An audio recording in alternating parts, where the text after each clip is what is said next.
Quel titre de chanson résumerait ta vie ? As-tu une cicatrice qui a une histoire particulière ? Quelle est la célébrité que tu aurais aimé rencontrer ? Quel serait le voyage de tes rêves ? Est-ce que tu as déjà dû faire un choix qui a totalement changé ta vie ? À quelle chose imaginaire croyais-tu quand tu étais enfant ? Aléatoire, c'est le podcast qui laisse le choix au hasard et où personne ne sait quelle sera la prochaine question. Dans chaque épisode, j'échange avec une personne, qu'elle soit artiste, humoriste, militante ou homologue du monde du podcast, qu'elle soit déjà célèbre ou qu'elle gagne à être connue, en lui posant 20 questions piochées au hasard. Je suis Jacques et vous écoutez Aléatoire.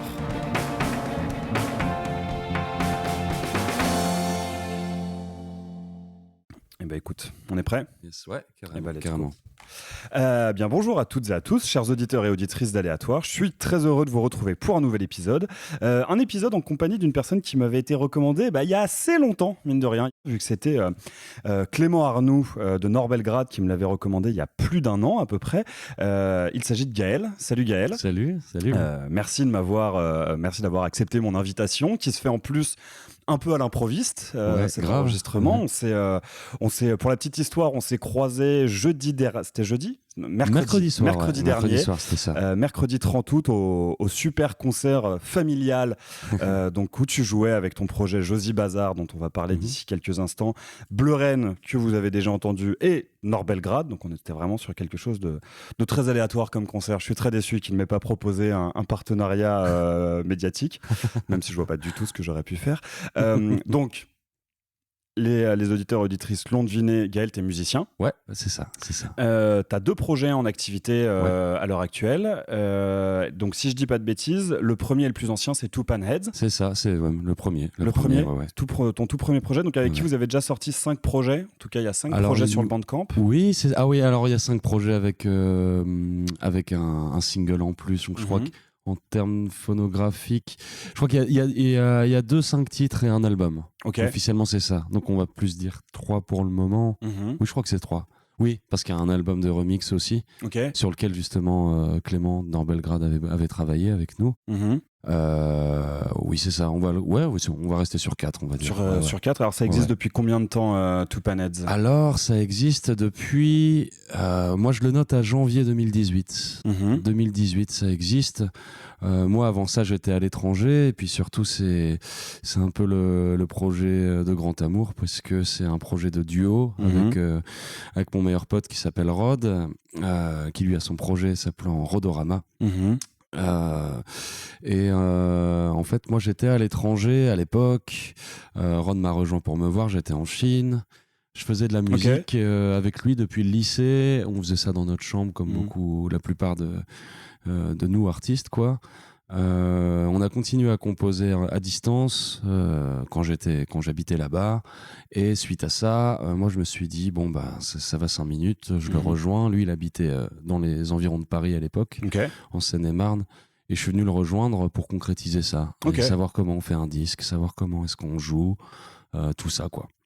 Et ça s'est passé comme ça, Et voilà, on a fait notre petit bonhomme de chemin entre-temps, le temps de connaître comment est-ce que tout ça se passe, la musique, tout ça, avec ses contrariétés, sa magie aussi, le temps de rencontrer de super belles personnes, tout ça, le temps de tourner, les premières tournées. Et puis là, par rapport à ce duo-là, comme je te disais juste avant, on est en pleine période d'écriture qui s'achève pour préparer un disque l'année prochaine, quoi. Très bien.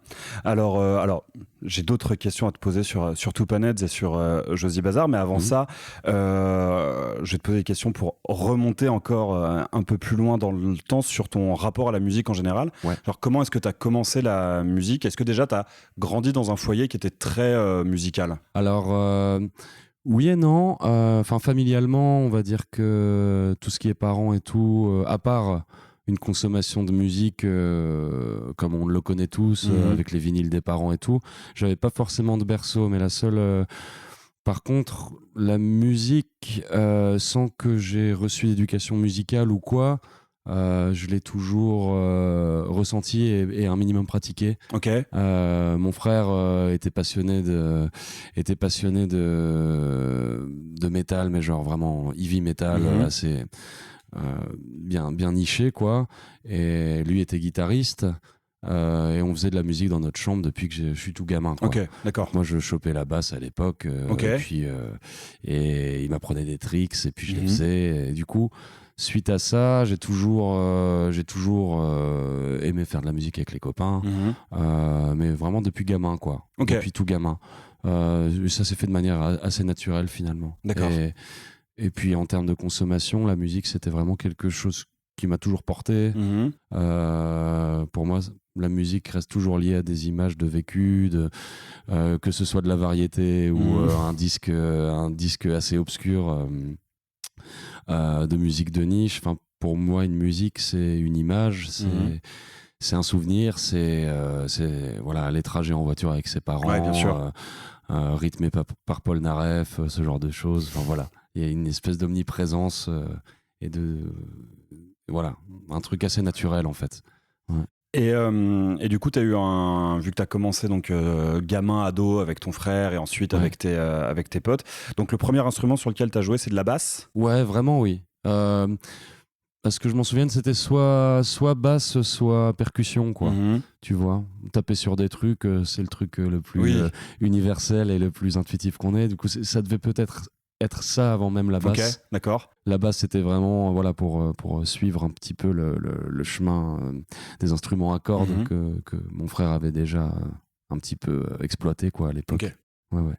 Et alors justement, avant de commencer à enregistrer, tu me disais qu'avec Two Planets, donc vous étiez en session d'écriture pour un album qui devrait sortir l'année prochaine, et que vous étiez en train de pas mal changer votre approche de la musique. Absolument. Et votre son pour approcher quelque chose qui ressemblait à ce que tu avais un peu toujours voulu pour Two Planets. Mais alors du coup, quand vous avez commencé, vous l'avez commencé avec quelles images, quelles esthétiques en tête, quelles influences Quand on a tout commencé, depuis le début, en fait, on était vraiment à mi-chemin entre un petit peu ce fantasme qu'on avait sur le punk, on va dire tout ce qui démarre un petit peu du post-punk anglais, jusqu'à la musique punk aussi, anglaise notamment, britannique aussi. Et en gros, en général, quand on commence à être émerveillé par cette histoire de la musique-là, en général, on commence surtout à porter un regard sur la culture de Manchester, quoi. Et nous, c'était vraiment ce truc-là qui nous intéressait parce que on a toujours eu un berceau très rock finalement, de par les vinyles, de par Rod, de par Rod tout court. Et c'était la même époque où on commençait à découvrir les rave parties aussi. Et les teufs libres dans les champs, tout ça. Et nous, ce rapprochement qu'on faisait entre la musique punk, post-punk et la musique de rave party, c'est toujours un truc qui... Enfin, vraiment, c'est ce qui a un peu tout démarré, quoi. Genre, comment on fait pour faire du rock avec une boîte à rythme, par exemple, tu vois. On a vraiment... on a commencé là-dessus, quoi, je dirais, sur ce terreau-là, C'est intéressant parce que, en plus de ça, géographiquement, et le punk, le post-punk et les rave parties viennent un peu de des mêmes coins en Angleterre. Complètement, ouais. Et en plus, nous, étant plus du nord-est, quoi, on a cette proximité du nord, donc de l'Angleterre, mais aussi cette proximité avec l'Allemagne, qui est aussi dans des credos assez passionnants, quoi, dans les mêmes styles, justement, dans les mêmes genres, Et donc la formation, donc tu parlais de boîte à rythme, c'était quoi, vous deux au clavier, ou il y a aussi eu des guitares? Alors au tout début, c'était on était boîte à rythme synthé, tout simplement, et il y a toujours eu l'omniprésence entre boîte à rythme, synthé et guitare, quoi. D'accord. Ça, c'était vraiment et voix. Ça a toujours été un petit peu la base, et notamment quand à 16 ans on a acheté notre première Groovebox, c'est-à-dire une machine avec laquelle on fait absolument tout, à la fois les lignes de synthé et des sortes de petites boîtes de production en métal comme ça. Un beau jouet, quoi. Et c'est ça qui nous a un petit peu matrixé, en tout cas, sur la manière de composer. Très bien. Et donc aujourd'hui, après tous ces projets qu'on a compté en début d'entretien, donc tu dis que vous orientez vers un nouveau son. Alors peut-être que t'as pas envie de trop en dire si l'album doit sortir l'année prochaine, mais est-ce que tu veux quand même dire un peu ce vers quoi tu as envie que le projet tende? Ah oui, parce que dans tous les cas, tout ce que j'en dirai restera assez abstrait tant qu'on n'a pas entendu. Bien sûr, donc oui, je peux me le permettre, quoi. En fait, c'est un disque qui a été, à mon sens, enrichi par l'expérience de Rod en solo et de mon expérience solo aussi.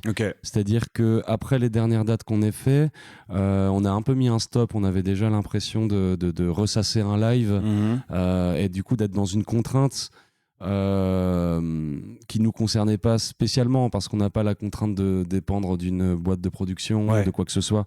On a toujours été dans une démarche plutôt, très indé. Mais du coup, on était déjà dans un rythme où on avait l'impression d'exécuter notre live.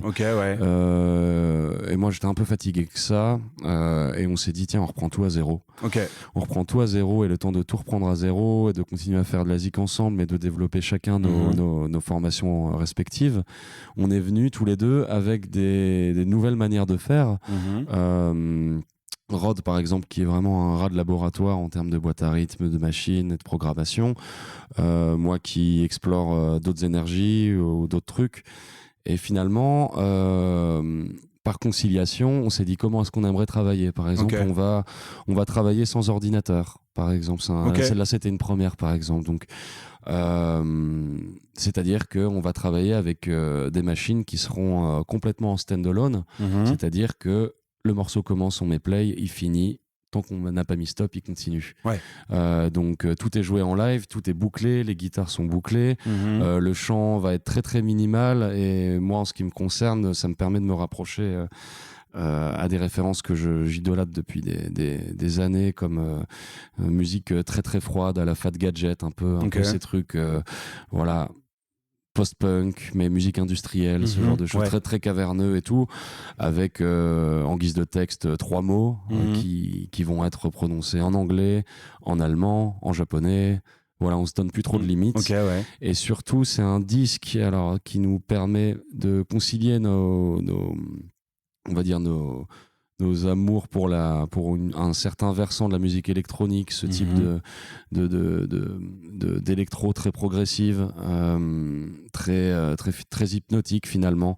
Je pense à Reboledo, Red Axis, ou ce genre de choses qu'on a toujours aimé. Et en tout cas, ça nous permet d'alimenter un petit peu ces références qui ont toujours été chères, et surtout en termes de format. Là, on retrouve un peu notre liberté, puisque le problème quand on vient pas du tout de la musique et quand on décide d'en faire notre vie, c'est qu'on commence à avoir des schémas qui s'implantent au fur et à mesure.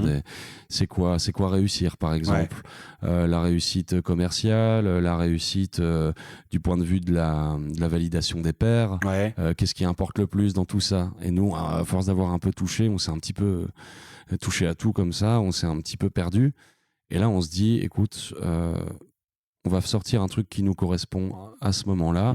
Ce qui nous correspond, c'est des formats longs, donc des formats de 8 à 10 minutes. On prépare un album, mais l'album sera composé que de 4 titres. Mais on l'appelle, pour nous, c'est un album, quoi. Et voilà, et on se sent libre dans nos choix, et je pense que ça fait longtemps qu'on n'a pas ressenti ça. Et ça, c'est cool, quoi. Et alors, du coup, quand vous dites repartir de zéro, et surtout quand tu me parles du déclic qui est un peu ce sentiment d'exécuter le live plus que de le jouer et de le ressentir, ça veut dire que par exemple, vous envisagez de ne plus jamais rejouer aucun de vos anciens morceaux en live, et de vraiment d'avoir clôturé un chapitre et d'en recommencer un nouveau, et le nouveau sera totalement différent, ou quand même il y aura un peu notamment en live, de communication entre les deux périodes? Alors, ce qu'on essaye de faire, justement, c'est une super question, parce que c'est une question qu'on est obligatoirement obligé de se poser. Là, ce qu'on essaye de faire, c'est de conserver notre dynamique actuelle de live, qui est semi-écrit, semi-improvisé, du coup. Avec ce qu'on aimerait faire, c'est y incorporer des anciens titres, mais en arrangement arrangements, quoi, par rapport à notre nouvelle manière de procéder. Et on a commencé à le faire avec un titre, par exemple, et je pense qu'il faut qu'on creuse, mais l'idée, c'est de faire un petit clin d'œil au moins pour nos copains, quoi, à un ou deux titres auxquels on est attaché, quoi. On aimerait bien trouver un juste milieu, en tout cas.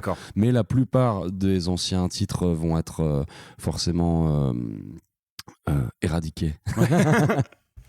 Carrément, c'est assez radical. Et alors justement, tu disais qu'aussi une des choses qui influence cette nouvelle direction de Tupanheads, c'est vos expériences en solo avec ton collaborateur et toi-même. Et donc toi, ton expérience solo et celle que j'ai vue jeudi dernier, c'est mercredi dernier. Décidément, je voulais que c'était jeudi soir. C'est donc Josy Bazar, qui est défini comme de la chanson mélantronique. J'avais trouvé ça très bien trouvé. Donc pour le coup, t'es totalement seul. Ouais, complètement. Et je vais commencer en te posant une question par rapport à un peu ce que tu disais justement sur la façon dont vous fonctionnez en live avec Tupanheads. Parce que je me suis posé la question en voyant le concert. Josy Bazar, le concert, il est totalement écrit ou c'est aussi un peu moitié écrit, moitié improvisation? Ah, alors non, il est très écrit en fin de compte, dans le rapport au texte et tout. Quoique, non, il y a 2 morceaux qui sont en tout cas de l'improvisation, mais de l'improvisation textuelle, quoi. Où l'instru, elle, reste sur une base fixe. Mais le texte, j'ai une structure qui est dans ma tête et qui est là. Et je me permets de m'en écarter, de revenir dessus. Il y a 2 morceaux, 2 titres où je vais être un peu en impro dans le texte. La plupart des choses sont vraiment des chansons de A à Z, dans le sens classique, qui sont interprétées et racontées, quoi. Et alors, depuis combien de temps t'as lancé ce nouveau projet et qu'est-ce que tu explores que tu pouvais pas explorer dans Tupanheads? Ah ouais, c'est une super question. C'est un projet... Dans ma tête, je l'ai vraiment concrétisé il y a 1 an. Il y a une petite année de ça, où j'ai sorti un premier titre, 2 autres qui ont suivi. L'intention primordiale vient avant tout de l'idée de me rapprocher de plaisir coupable. Je parle de plaisir coupable dans le sens où j'ai une affinité pour la chanson française depuis très longtemps, et c'est toujours quelque chose que j'ai toujours voulu tendre vers ça. J'ai toujours aimé comment dire, la typologie du chanteur, de la chanteuse, voilà, c'est toujours quelque chose qui m'a fasciné, le fait d'écrire des textes, de les interpréter, voilà, c'est vraiment quelque chose à part entière pour moi. Et c'est quelque chose qui a pas forcément été en possibilité de négociation avec Tupanheads, parce que le duo vient d'un autre penchant musical, tout simplement, avec d'autres énergies, et concilier les deux. Alors, je suis pas. Peut-être que ça m'aurait plu à moi, mais pas forcément à mon binôme, qui est peut-être moins dans ce genre d'esthétique. Et pour notre duo, en tout cas, ça aurait pas été forcément une approche très logique, quoi. Et donc voilà, ça vient vraiment d'un plaisir coupable, dans le sens où un petit peu comme quand t'es en soirée, que tu as envie de mettre une chanson et tu dis ah bah non, les autres vont me juger et tout machin quand même. Et en fait, c'était voilà, il y a 2 exercices. Il y a le fait d'assumer ces plaisirs qui ne sont finalement pas coupables, hein, c'est un mauvais mot. Simplement, on aime des choses ou on les aime pas forcément. Et il y a l'idée en fait de connaître le fait de faire de la musique tout seul. C'est un exercice à part entière, en fait. Et c'est quelque chose, c'est un petit peu comme quand on a vécu en coloc toute sa vie, et que pour la première fois de sa vie, on va être tout seul. C'est un petit peu le même raisonnement. On va faire, bon, je sens que j'en ai besoin. Est-ce que ça va être une mauvaise expérience? Est-ce que ça va être bien? On verra, quoi. Mais c'est un petit peu le même raisonnement qui s'est passé. Et alors j'ai 2 questions. Pour l'instant, tu as sorti 3 titres. Ouais, c'est ça. T'en as d'autres qui arrivent, j'imagine. Est-ce que tu as déjà des projets d'EP, voire d'albums, ou pour l'instant, tu fonctionnes vraiment au single pour démarrer, pour voir comment ça prend? Alors, la phase single, là, je suis en train d'en voir le bout, parce que le temps que je les sorte, l'album a été fait. Il est fait, là, il est fini. Ce sera un 8 titres. En fait, ça a mis un tout petit peu de temps, parce que en tant que musicien, je pense que d'autres connaissent ça. On est toujours tiraillé entre qu'est-ce qu'on décide de faire écouter aux gens et notre dynamique de composition qui est une dynamique toujours effrénée où on enregistre tous les jours et on se dit bon bah c'est vrai que ça c'est déjà vieux, j'ai composé ça me ressemble plus et toujours ce truc vraiment de courir après rien finalement après un espèce de tunnel dont on voit même pas le fond. Et du coup, les 3 titres que j'ai sortis sont 3 titres qui ont été figés. Et entre-temps, j'ai eu plusieurs... j'ai tout d'abord voulu sortir un 5 titres qui était prêt. Tout était prêt. Et j'ai eu la chance de faire une résidence qui a un peu changé ma vie en Bourgogne, dans un château tenu par plusieurs collectifs d'artistes qui, eux, viennent surtout du cirque, du théâtre, de la musique. Il y en a qui font de la couture aussi. Et ce sont devenus mes amis. Et ça s'appelle le Château de Montclan. Voilà. Un endroit qui m'a accueilli pendant 15 jours. Et pendant 15 jours, j'ai écrit une dizaine de chansons là-bas. Donc je suis vraiment reparti à zéro. Et je suis retourné à Metz avec mes valises de chansons. Plein de chansons, ouais. J'avais un concert de prévu au Trinitaire et ces chansons, je me suis dit, autant les interpréter maintenant. Et j'étais stressé comme pas possible parce que personne les avait écoutées jusqu'à présent. De par tous mes amis, j'avais eu d'assez de bons retours et mes amis, limite ma famille, qui est mon label à Metz qui s'appelle Coco Machine, m'ont encouragé et m'ont porté dès le début en me disant écoute, oublie les circuits un peu formatés, un peu carte de visite, les EP, tout ça. Nous, avec les chansons qu'on a, on pense que tu devrais sortir un disque. C'est ce qui te ressemble le plus. Et les titres que tu as fait en live, il faut absolument les sortir. Parce que sinon, dans 6 mois, tu seras à nouveau parti dans autre chose. Et voilà. Et j'ai été très bien conseillé de leur part. Et c'est d'ailleurs eux, donc Romain Muller et Mélodie Boubel, qui sont à la tête de ce label, qui sont les 2 personnes à qui j'ai montré la première chanson en français et qui m'ont dit vas-y balance, d'accord. T'as le droit de faire ça. Et c'est eux qui je leur dois ça, d'avoir décomplexé ce truc là. Donc et c'est eux qui m'ont dit aussi voilà, travaille sur ce disque, nous on te porte quoi. Et donc là l'album arrive il sera dans le courant de l'année prochaine. D'accord, courant 2024. Donc je sortirai à mon avis un titre d'ouverture d'ici là. Parce que j'aime beaucoup travailler la vidéo aussi, donc j'aime beaucoup ce format et il y a le temps de réaliser tout ça et puis une fois que tout est prêt, c'est parti quoi. Très bien. Et alors tu semblais parler de l'importance du texte dans Josy Bazar et le fait qu'il y ait un peu cette influence chanson française dans ton processus de création. Ah oui, et d'ailleurs tu fais tous les instruments aussi tout seul sur scène, t'es pas totalement en solo avec donc des synthés et une boîte à rythme. Et comment en fait tu crées une nouvelle chanson? Tu pars d'abord d'un texte ou d'abord justement de mélodie, de rythmique, en gros de ce qui sort des instruments? Alors, je pense que tout ce que j'ai fait jusqu'à présent, tout est venu après l'instrumental. En fait, c'est marrant parce que quand on compose en anglais, on faisait ça aussi. On commence par une instrumentale, j'entends un peu une voix comme ça, et on commence à chanter en yaourt en anglais, ce que beaucoup de gens font. Moi, avec le français, c'est pareil, je commence en yaourt. Je commence en yaourt et finalement, voilà, j'ai un peu le même rapport que quand on trouve un son intéressant un peu par hasard avec un synthétiseur ou une mélodie qu'on aime soit par sa candeur ou son accroche. J'aime bien les trucs qui restent un petit peu en tête. Et du coup, forcément, un mot vient et au début, on sait pas, on se sent un peu très bête quand on est dans son studio tout seul à chantonner un morceau, un morceau de phrase, un bout de mot qui a priori n'ont pas vraiment de sens, mais ce mot reste, il y a toujours un mot qui reste, et ce mot-là finit par faire sens dans la dynamique de l'ensemble de la chanson, et commence à se développer en des phrases, en 3-4 phrases, et finalement on lui a trouvé un sens à ce mot un peu solitaire quoi. Et ouais, c'est comme ça que ça se passe en tout cas. Ok, Ouais. très bien. Écoute, je ne sais pas si tu as autre chose à ajouter à ta présentation.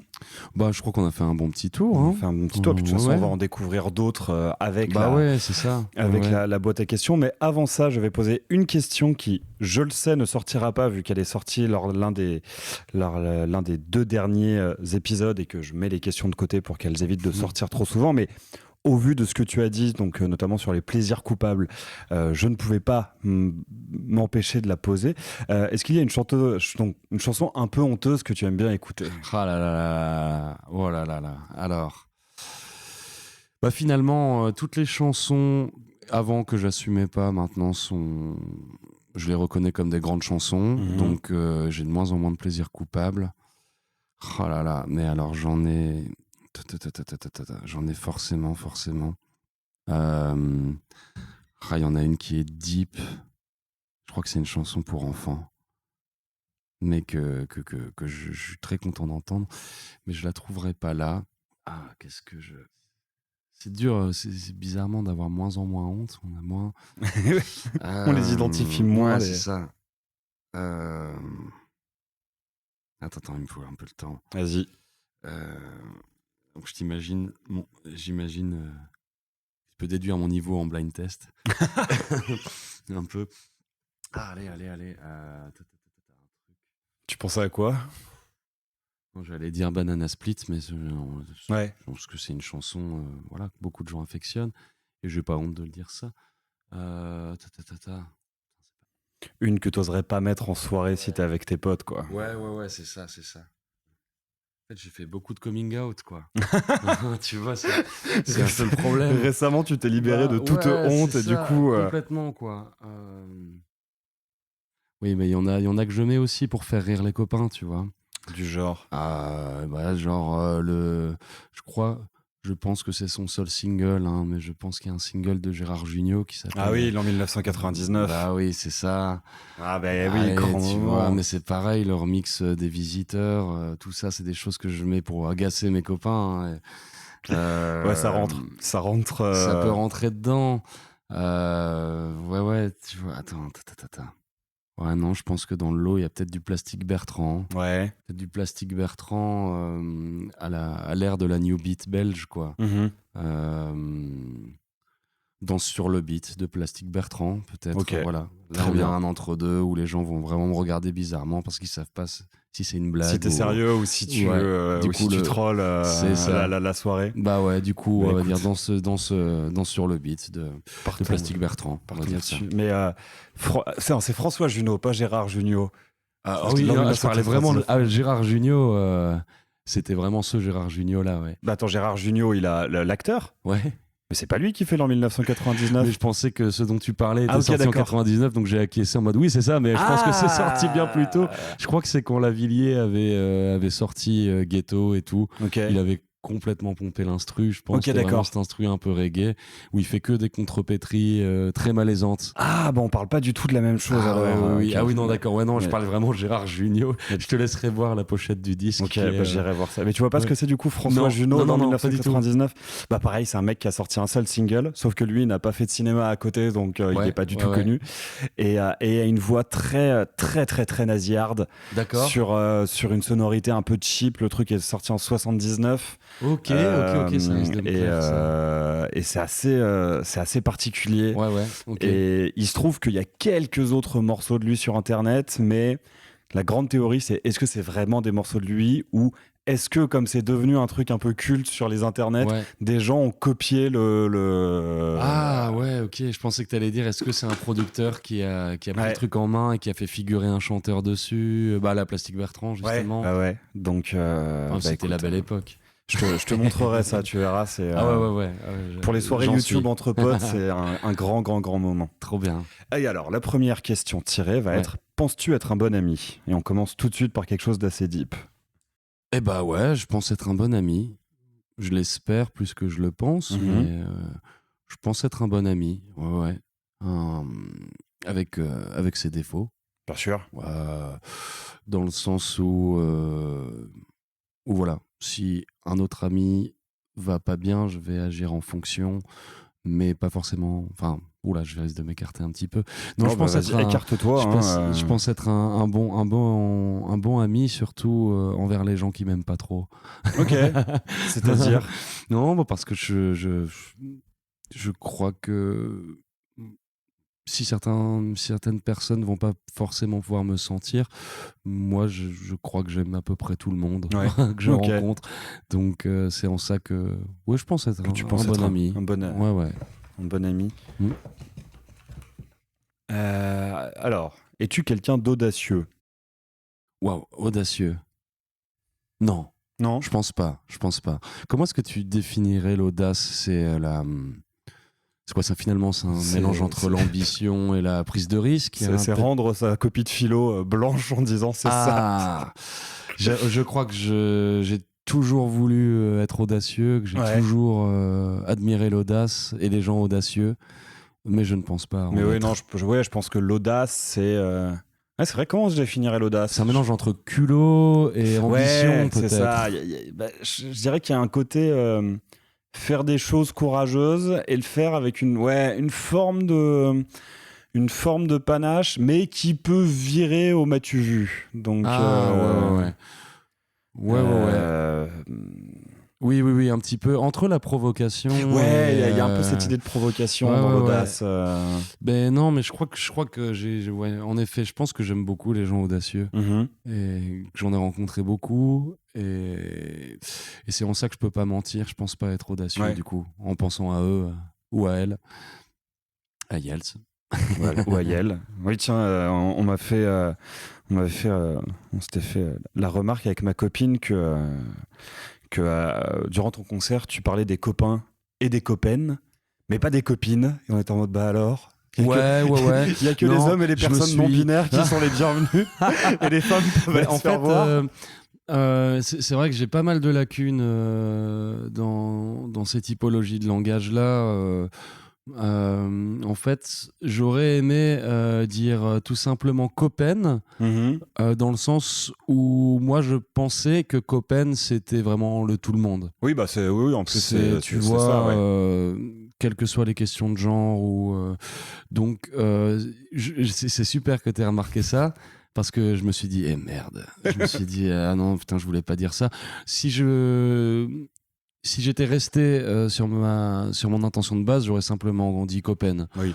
Je sais pas si je l'aurais bien utilisé. Bah mais si, il me semble que c'est. Ouais. En tout cas, enfin, je suis pas non J'aurais plus un expert, mais il me Mais semble en tout que cas, c'est. ouais, c'était une erreur de ma part. Non, Quelque chose c'est rien de dramatique. Et non, mais par rapport à l'audace, je pense que tu as quand même fait des choix un peu risqués dans ta vie. Je sais pas, par exemple, tu parlais tout à l'heure d'un moment où tu avais vécu en Chine, Ah oui. ce qui est quand même partir assez loin de son milieu, assez loin Ouais. de.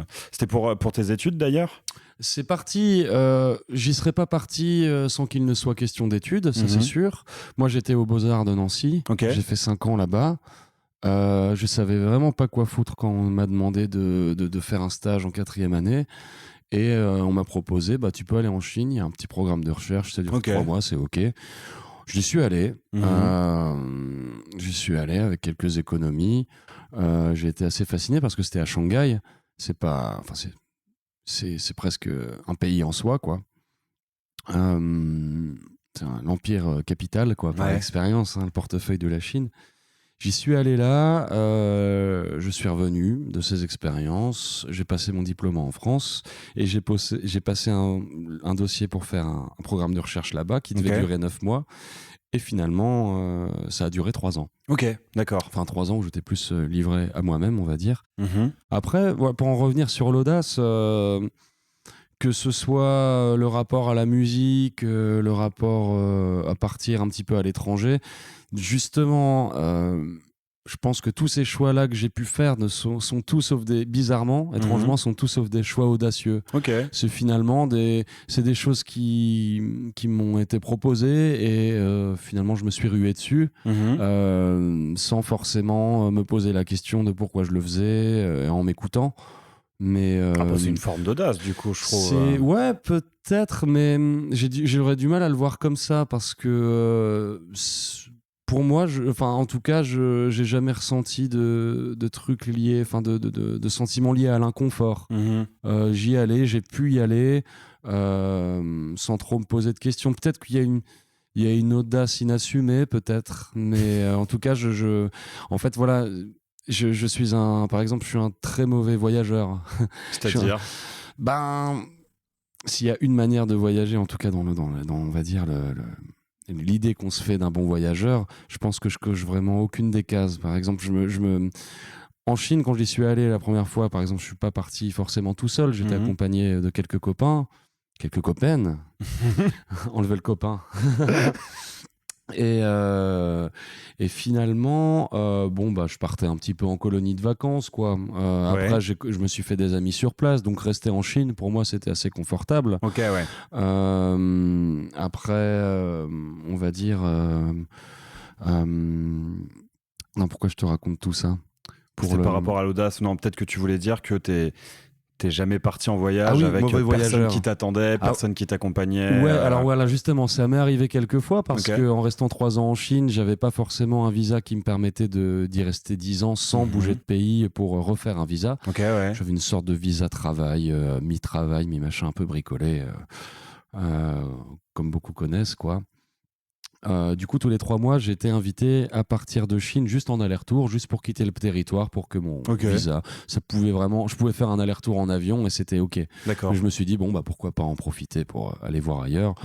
Donc je suis allé. Du coup là, dans ces situations-là, qui étaient des situations vraiment de suspens, quoi, de vide, j'étais tout seul, quoi. Donc j'ai été tout seul à Hong Kong pendant pas longtemps parce que Hong Kong c'est cher. Je suis resté 2 ou 3 jours. Ah, et Hong Kong, ça comptait quand même comme un voyage. Ouais, c'est hors de la Chine, quoi. C'était malgré hors de la Chine. rétrocession à la fin des années 90. Ouais, c'est ça. C'est ça. Ça reste sur le papier. Tu n'es plus en Chine. D'accord. Sur le visa, en tout cas. Et j'ai fait notamment là où je suis resté un peu plus longtemps, c'était en Corée du Sud, à Busan. Là, je suis resté une petite semaine. J'y suis allé. J'avais une amie coréenne. Je devais lui ramener une valise là-bas chez ses parents. Je me suis dit tiens, du coup, je vais aller là-bas. Pourquoi pas? Ce sera pas Séoul. Ce sera Busan que je connais pas. Je connais juste ce film de zombies. Je me suis dit voilà. Très bon film terrible, de zombies. Vraiment génial. Fait pleurer et tout. Je me suis retrouvé là. J'avais mon auberge de jeunesse. Et en fait, donc voilà, je sais pas trop ce qu'il y a à voir sur place. Je m'en fous un peu sur le coup. Je cherche juste un bar qui me convient. Le bar était de l'autre côté de la rue. En tout cas, j'avais mon auberge de jeunesse. Il fallait traverser une rue qui était gavée de street food. Ok. Donc il devait y en avoir justement une dizaine. Je traversais cette rue, j'allais au bar et je revenais chez moi. Et finalement, tous les jours, j'ai fait ça et je suis un fou de cuisine. J'adore la bouffe. Alors à chaque fois, j'allais à ce bar. En traversant cette rue, j'allais dans un boui-boui différent. Chaque fois, j'allais manger, je mangeais des super trucs. Et j'allais à ce bar. Et franchement, toute ma semaine était rythmée par cette routine-là. Tu vois, c'est un petit peu, dans le vocabulaire de la chasse, quand il y a un chevreuil ou un gibier qui fait le tour de la forêt, il prend souvent le même chemin. C'est souvent très circulaire. On les remarque par les herbes qui se tassent comme ça et on appelle ça les coulées, quoi. D'accord, ok. Et c'était un petit peu ma coulée à moi, quoi. Et finalement, j'allais dans ce bar, premier soir, j'arrive, je suis attablé, je me prends une bière, 2 bières. Bon, personne ne me parle. Voilà, mais bon, je reste 4 heures dans ce bar, je rentre un peu pété. Voilà, 2e jour, je fais pareil. Ok. Quelqu'un de loin me reconnaît de la veille, un petit salut, mais bon, à part ça, je perds la personne. Je passe ma soirée, je rentre, je mange, je rentre, je mange, je rentre. Et bon, je commence à me sentir plutôt à l'aise. 3e jour, un groupe de Coréens vient de me voir. Genre, ah salut et tout, machin. Où est-ce que un anglais un peu approximatif, ils me disent d'où tu viens, ah machin, à la France, Paris, tout ça. On prend des photos, des selfies. Je fais ouais cool, j'ai des potes et tout. Ils me prennent en selfie, ils retournent à leur table, ils me payent des verres.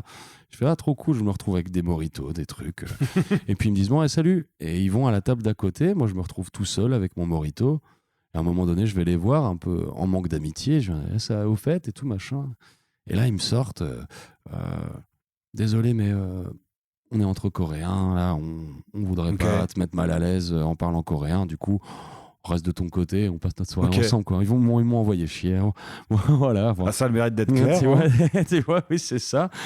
Voilà, le jour d'après, je rencontre quelqu'un qui m'invite à un baby-foot, un mec du Bénin, super classe, qui me fait découvrir la gastronomie locale, donc notamment le barbecue coréen, avec qui je passe une bonne soirée. Et voilà, bon, c'est un peu ma semaine, mais sans le vecteur bar, il me serait rien arrivé de tout ça. Mais je dis, voilà, en général, un voyage, on dit aux gens qu'on a vu des trucs ou des choses. Moi, tout ce que j'en raconte, c'est des réactions un peu singulières, des choses. Et c'est pas très aventureux, et pas très, voilà, en tout cas, pas très...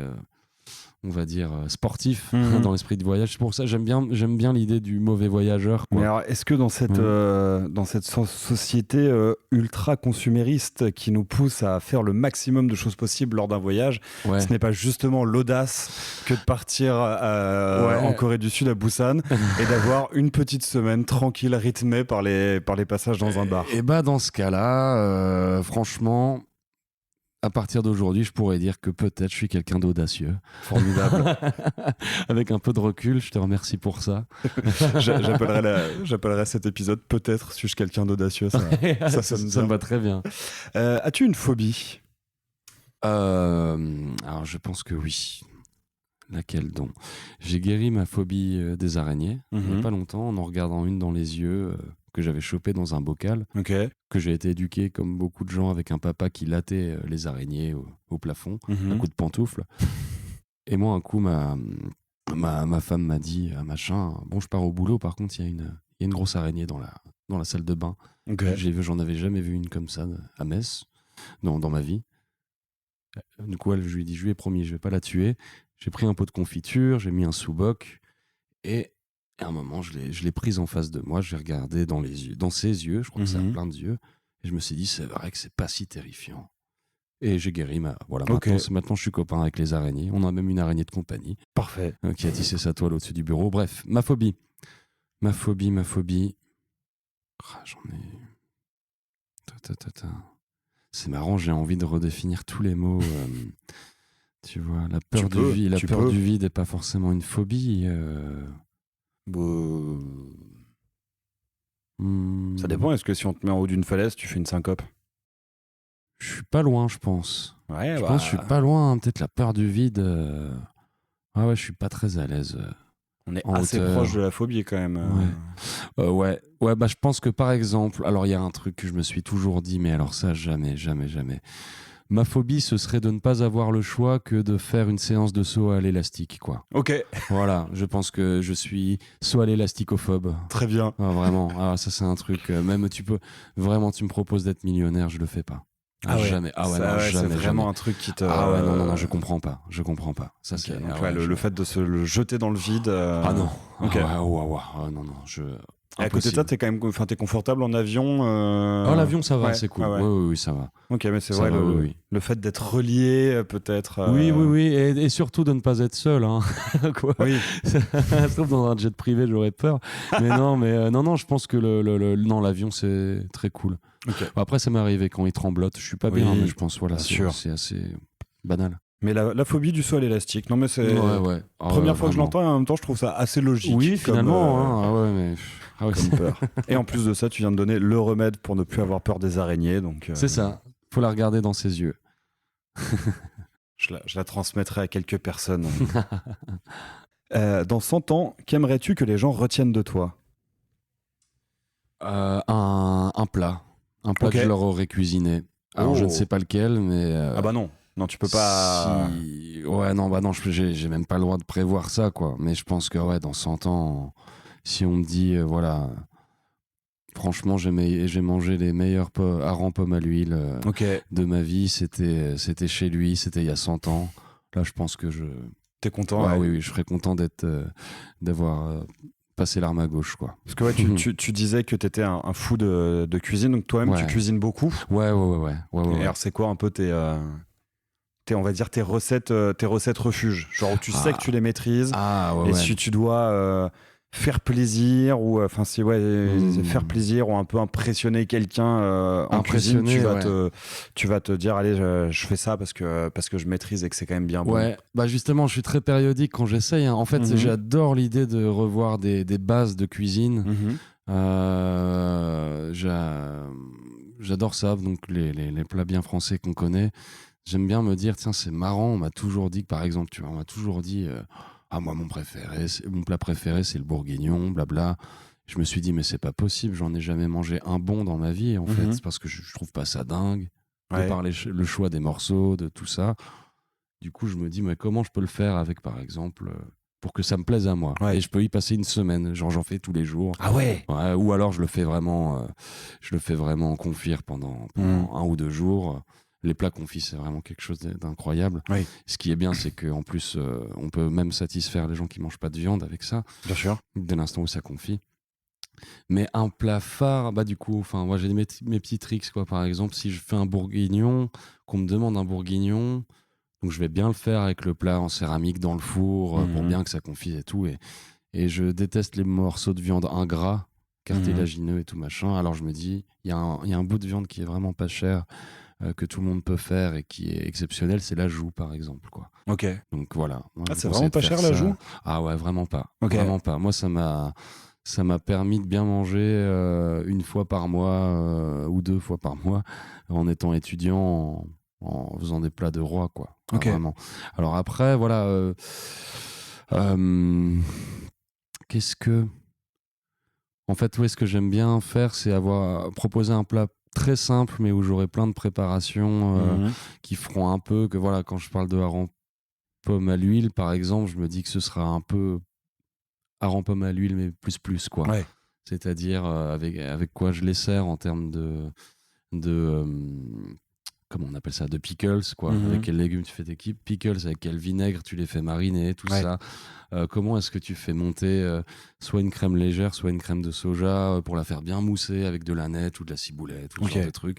Et en ce moment, je ferais ça. Ouais, c'est bien ma période, même par la cuisson des pommes de terre, quelles pommes de terre et tout machin. On est d'accord que tu mets aussi des pommes fruits dans le hareng pomme à l'huile. Des pommes fruits ? Ouais.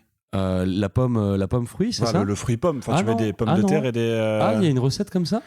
Ah bah ouais, moi une recette que ma mère a souvent faite quand j'étais gamin, plutôt d'entrée, c'était pommes de terre cuites à l'eau, filet de hareng à l'huile, pommes fruits, morceaux de pommes fruits, dingue, pas cuites, enfin cru comme ça, et pareil crème fraîche avec un peu de citron et de ciboulette. Grâce à toi, je vais peut-être améliorer la disquette. Je te recommande parce que les deux vont quand même très très bien. Cool. Le mélange des trois, pommes de terre, pommes fruits et hareng, c'est pas mal. Ah ouais, bah écoute, alors c'est pas tombé dans l'oreille d'un sourd. Je rigole pas avec ça. Tu me diras. Ouais, carrément. Je t'enverrai un selfie. Tu me diras ce que t'en penses. Mais en tout cas, ça donne envie d'être invité à ta table. Ah, trop bien. Je vais programmer un petit séjour à Metz d'ici peu de temps pour nous. Franchement. Eh ben écoute, on va continuer à parler de nourriture. Si tu ne pouvais plus manger que 3 aliments, lesquels seraient-ce ? Alors, pas très original. Plus que 3 aliments. Ouais, plus que 3 aliments. Ok. Les pâtes. Les pâtes. N'importe quelle forme de pâtes. Les pâtes, c'est sûr. Il n'y a pas de liquide, c'est vraiment, on est dans de la mâche. Oui, et j'ai même tendance à exclure les condiments. Oui. Genre l'ail, le gingembre, le poivre, tu peux te les garder parce que tu vas pas te nourrir de ça. Oui, c'est ça. Du coup, je garderai les pâtes. Je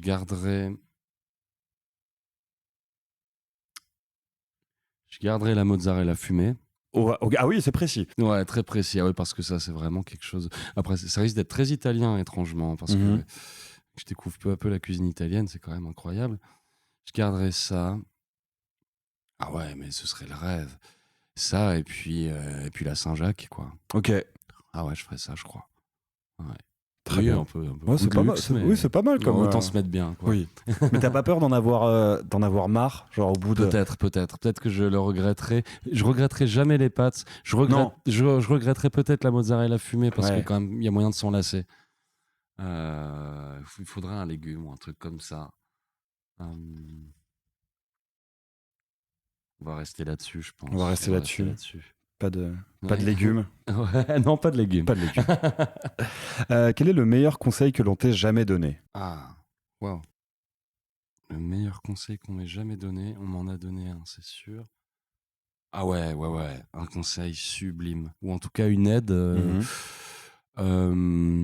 On m'a un très bon ami à moi, je peux me le citer, il s'appelle Pat Perrin. Mhm. Il habite à Metz.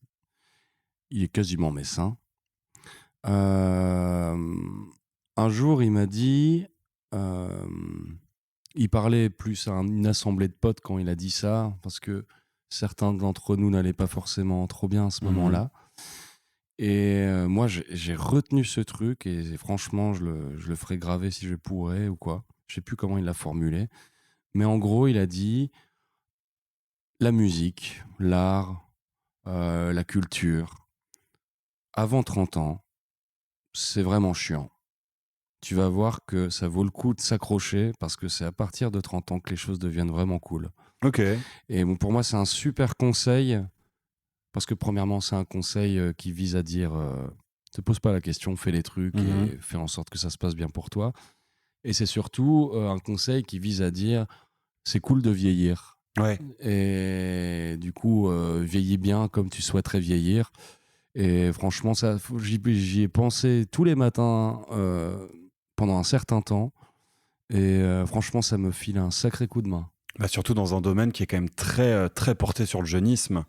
Et sur, Exactement. Ah ouais, ouais, et complètement. et Justement, quand tu vois les nouveaux artistes qui pètent, une Ouais. fois que tu as passé les 25 ans, tu te dis bon, bah, je vais arrêter parce Ah ouais, que ouais, ouais, clairement. visiblement, on peut C'est faire comme de la le foot, musique. quoi. Ouais. C'est vraiment, ouais, ouais, non, complètement. Et justement, les bons conseils sont justement ceux qui vont à l'encontre des idées reçues Mhm. et de ce qu'on essaye de te faire croire, notamment dans l'industrie musicale. Ouais. Regardez ce jeune génie de 22 ans, c'est incroyable. Regardez ce jeune cinéaste et tout machin. Moi, les gens que j'admire le plus sont des vieux, de toute façon. Mhm. Même si, voilà, des gens qui me parlent assez sont très jeunes.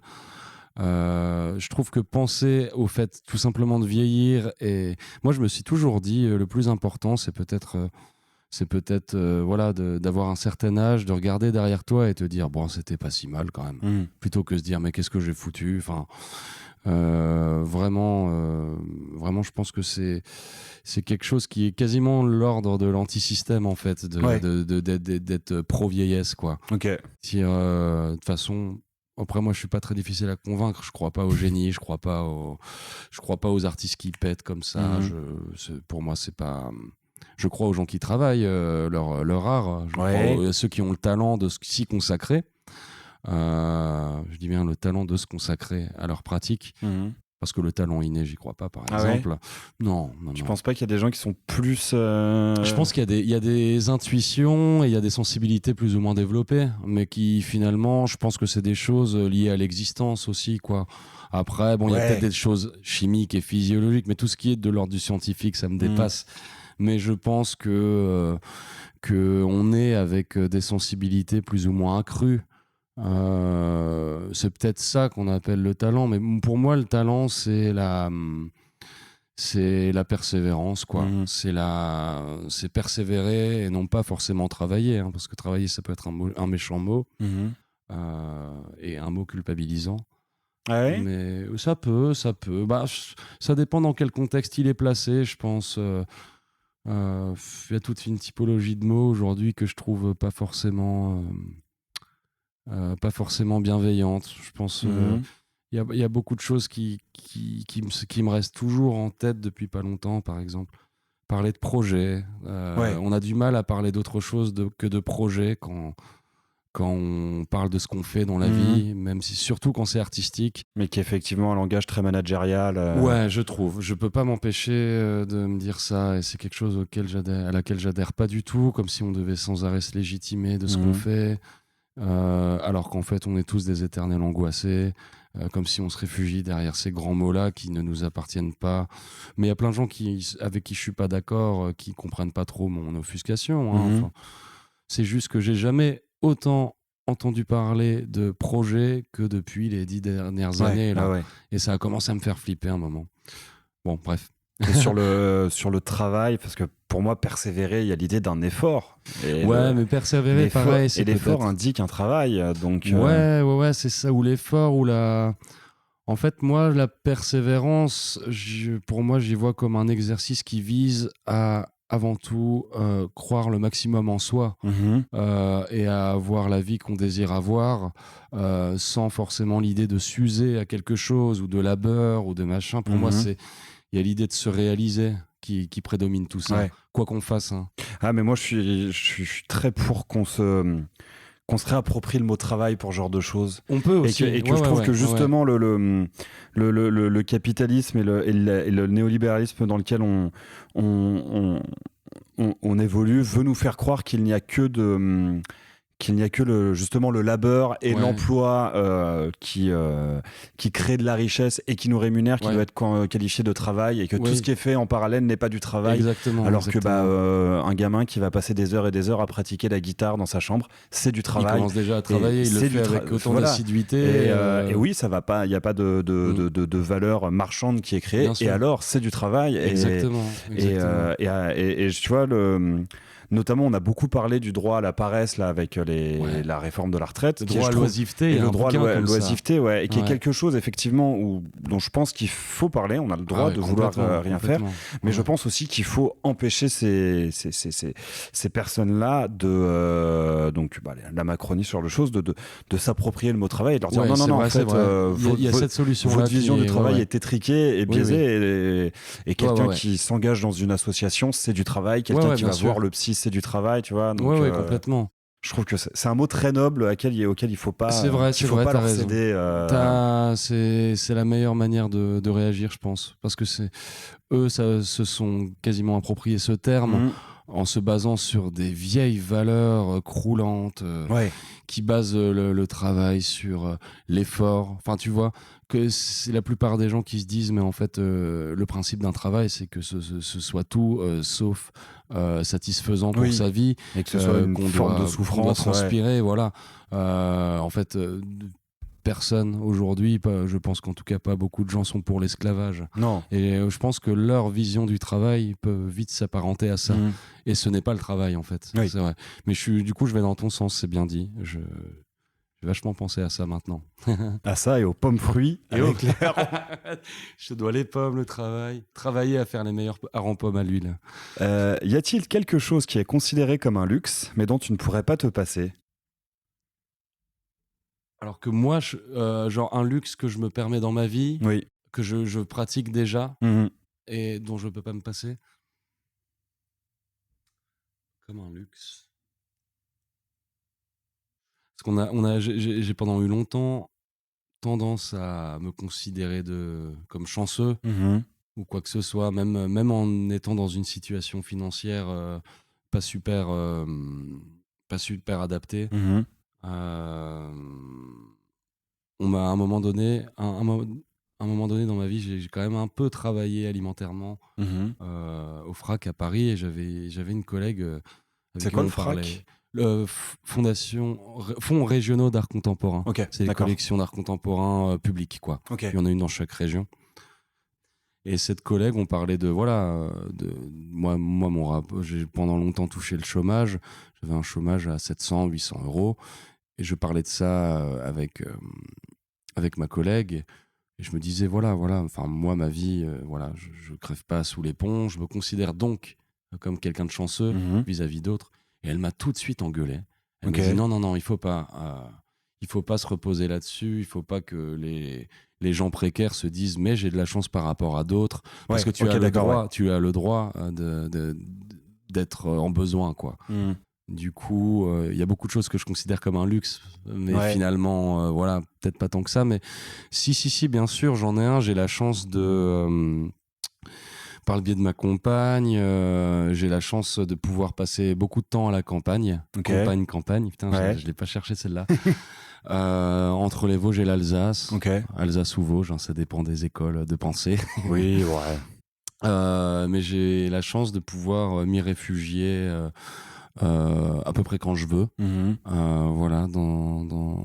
une belle petite maison en haut d'une montagne.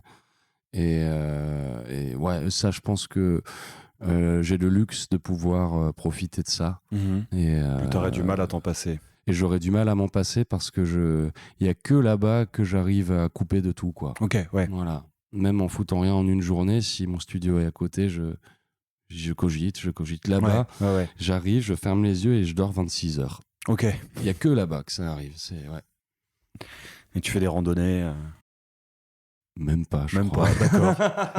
Bah, j'aimerais bien, mais à chaque fois, elle-même me dit viens, on va marcher. Je dis oh, je vais m'allonger là.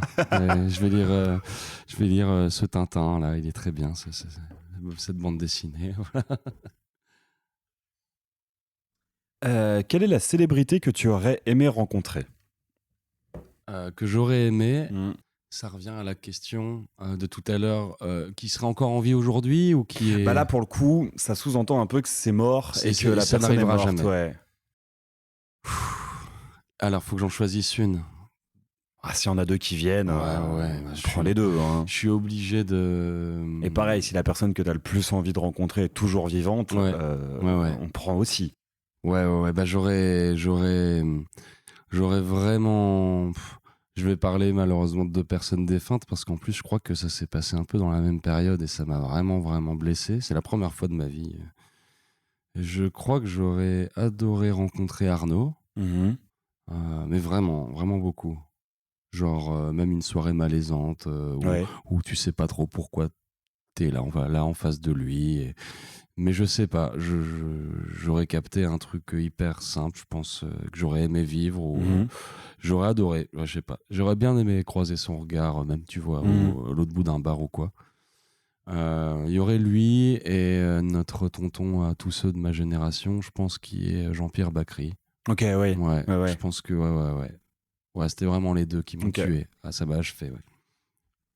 Et je me dis que c'est vraiment trop tard, quoi. Bah, malheureusement, ouais. Et c'est vrai que oui, c'était très très proche. Ouais, c'est vraiment là, j'ai tout perdu, quoi. C'était dans la même année, ouais. Ouais, complètement. Y a-t-il un sujet de conversation un peu absurde que tu aimes lancer dans les soirées? Grave. J'en ai un beau, là. Vas-y. Là, je vais envoyer ça à tous mes amis, là, parce qu'il y en a plein qui souhaitent me tuer tellement ils en peuvent plus, ils veulent me faire taire, je pense, mais je persiste. Vas-y. À Metz, dans cette belle ville de Metz, mon amie Marietta m'a un jour dit écoute, si un jour tu rentres de soirée, je vais te donner une adresse. Ils font des pizzas. Ils ont leur propre service de livraison, donc tu les appelles, ils te livrent une pizza entre 10 et 13 euros. Ils viennent avec leur propre système de livraison, comme je le disais. Ils arrivent, tu commandes ta pizza, ils te parlent très bien au téléphone, ils t'amènent ta pizza. Et il s'avère que cette pizzeria, du coup, s'appelle OK Pizza. Ok. Alors, Marietta, quand il me l'a vendu, il me dit bon, franchement, tu commandes. Il m'a dit OK Pizza, c'est vraiment OK, quoi. Et, ok, bon, bah, je vais essayer. Hein. Le jour est venu, forcément, gueule de bois, le lendemain et tout. Ce soir, ce sera tentative OK Pizza. Je suis très, très exigeant sur le rapport entre le prix de ce que tu manges, comment c'est fait. J'arrive, je vois la pizza, machin. Je commence à la manger. C'était la fromagère. Ils ont une pizza qui s'appelle la pizza sympa, qui a l'air sympa. Et cette pizza que j'ai mangée, elle était vraiment, très sincèrement, vraiment OK. La pâte était OK. Le service était OK. C'est vraiment, mais c'est un vrai OK, quoi. Oui. C'est un vrai 0 kill. C'est un vrai OK. Je pense que s'il faut définir le terme OK, on le définit par OK Pizza, quoi. Et à chaque fois, maintenant, j'en parle aux amis. Je leur dis, écoutez, j'ai trouvé la pizza. Mais c'est très étrange parce que je les bassine avec ça, mais j'y crois dur comme fer. Okay. J'ai une espèce de... Je pense vraiment que c'est la définition de OK. Et à chaque fois, je propose à des amis, écoutez, je vais vous proposer une pizza, c'est vraiment OK. Et toutes les questions qu'ils me disent, je leur dis tout est ok, quoi. Okay. Et un coup, je suis même allé les voir. Je suis passé en vélo. J'arrive et je les vois sur place, donc pas au téléphone. Et ils m'appellent, genre Gaël, la fromagère est prête et tout. Et ils sont super sympas. Et je les regardais dans les yeux, le patron du truc. J'aurais dit, vous savez que vous êtes vraiment ok. Il m'a dit merci. Si c'est ok, c'est ok. Et il m'a dit vraiment. Et vraiment, j'ai d'ailleurs mon ami Rod du groupe. Il a vraiment voulu me tuer. Je pense tellement il n'en pouvait plus parce que j'en ai parlé pendant tout un trajet d'1 heure en voiture, en revenant d'un festival. Je lui ai dit, je vous propose un truc ok, ce serait une soirée ok, avec des pizzas ok, on passera un moment vraiment pas unique, mais vraiment ok, quoi. Et voilà, c'est entre quelque chose d'absurde et de vraiment, voilà, et je suis obligé de faire un peu de pub. C'est vraiment ok, c'est pizza. vraiment ok. D'autant plus que tu peux cumuler des bons qui sont sur la boîte. Et ça, c'est vraiment, vraiment ok. Aussi bien d'un point de vue business pour eux, j'imagine, ça marche bien ce genre de truc. Mais la pâte est vraiment ok. Les produits sont ok. Je garantis pas la fraîcheur, mais on parle de ok, quoi. On parle de ok, ouais. Le standing du ok. Donc voilà, et là je suis en boucle là-dessus. Très bien. Voilà, rien d'exceptionnel. Non, mais effectivement, un truc un peu absurde. Voilà, comme, ouais, je pense quand même en toute objectivité que c'est un peu absurde. Comment les gens qui te connaissent te décrivent-ils ? Dans le cosmos, je crois. Ouais. Ah ouais, je crois que on m'a jamais dit, et puis j'ai toujours un peu peur de savoir qu'est-ce qui se dit quand t'es pas là dans la soirée et tout machin. Des fois, vaut mieux pas trop le savoir, mais j'aime tellement tous mes amis que j'y pense même pas. Mais je pense que voilà, ils me considèrent comme voilà. Ah oui, non, je suis très connu pour ne décrocher les conversations. Ok. Quitte à ce que moi-même, des fois, je suis l'instigateur d'une conversation. On parle, je te pose une question, tu y réponds avec vraiment avec conviction, avec engagement. Et moi, je décroche alors que je t'ai posé la question et je sais même plus de quoi tu parles. Et et en plus de ça, je suis un très mauvais menteur, donc tu ne me croiras pas. Tu dis ok, il a décroché, quoi. Ouais. Mais je pense qu'il n'y a pas besoin de beaucoup me connaître pour dégager ça, mais oui, on va dire ça. Tu décroches facilement. Jean-Michel Cosmos, on va dire ça. Sauf quand il s'agit de parler d'Ok Pizza. Ah là, par contre, non, là, je te tiens. Enfin, vraiment, on peut y passer des heures. Alors, quel est le pire défaut à tes yeux ? Et à l'inverse, quel est celui que tu pardonnes le plus facilement ? Alors, le pire défaut à mes yeux serait...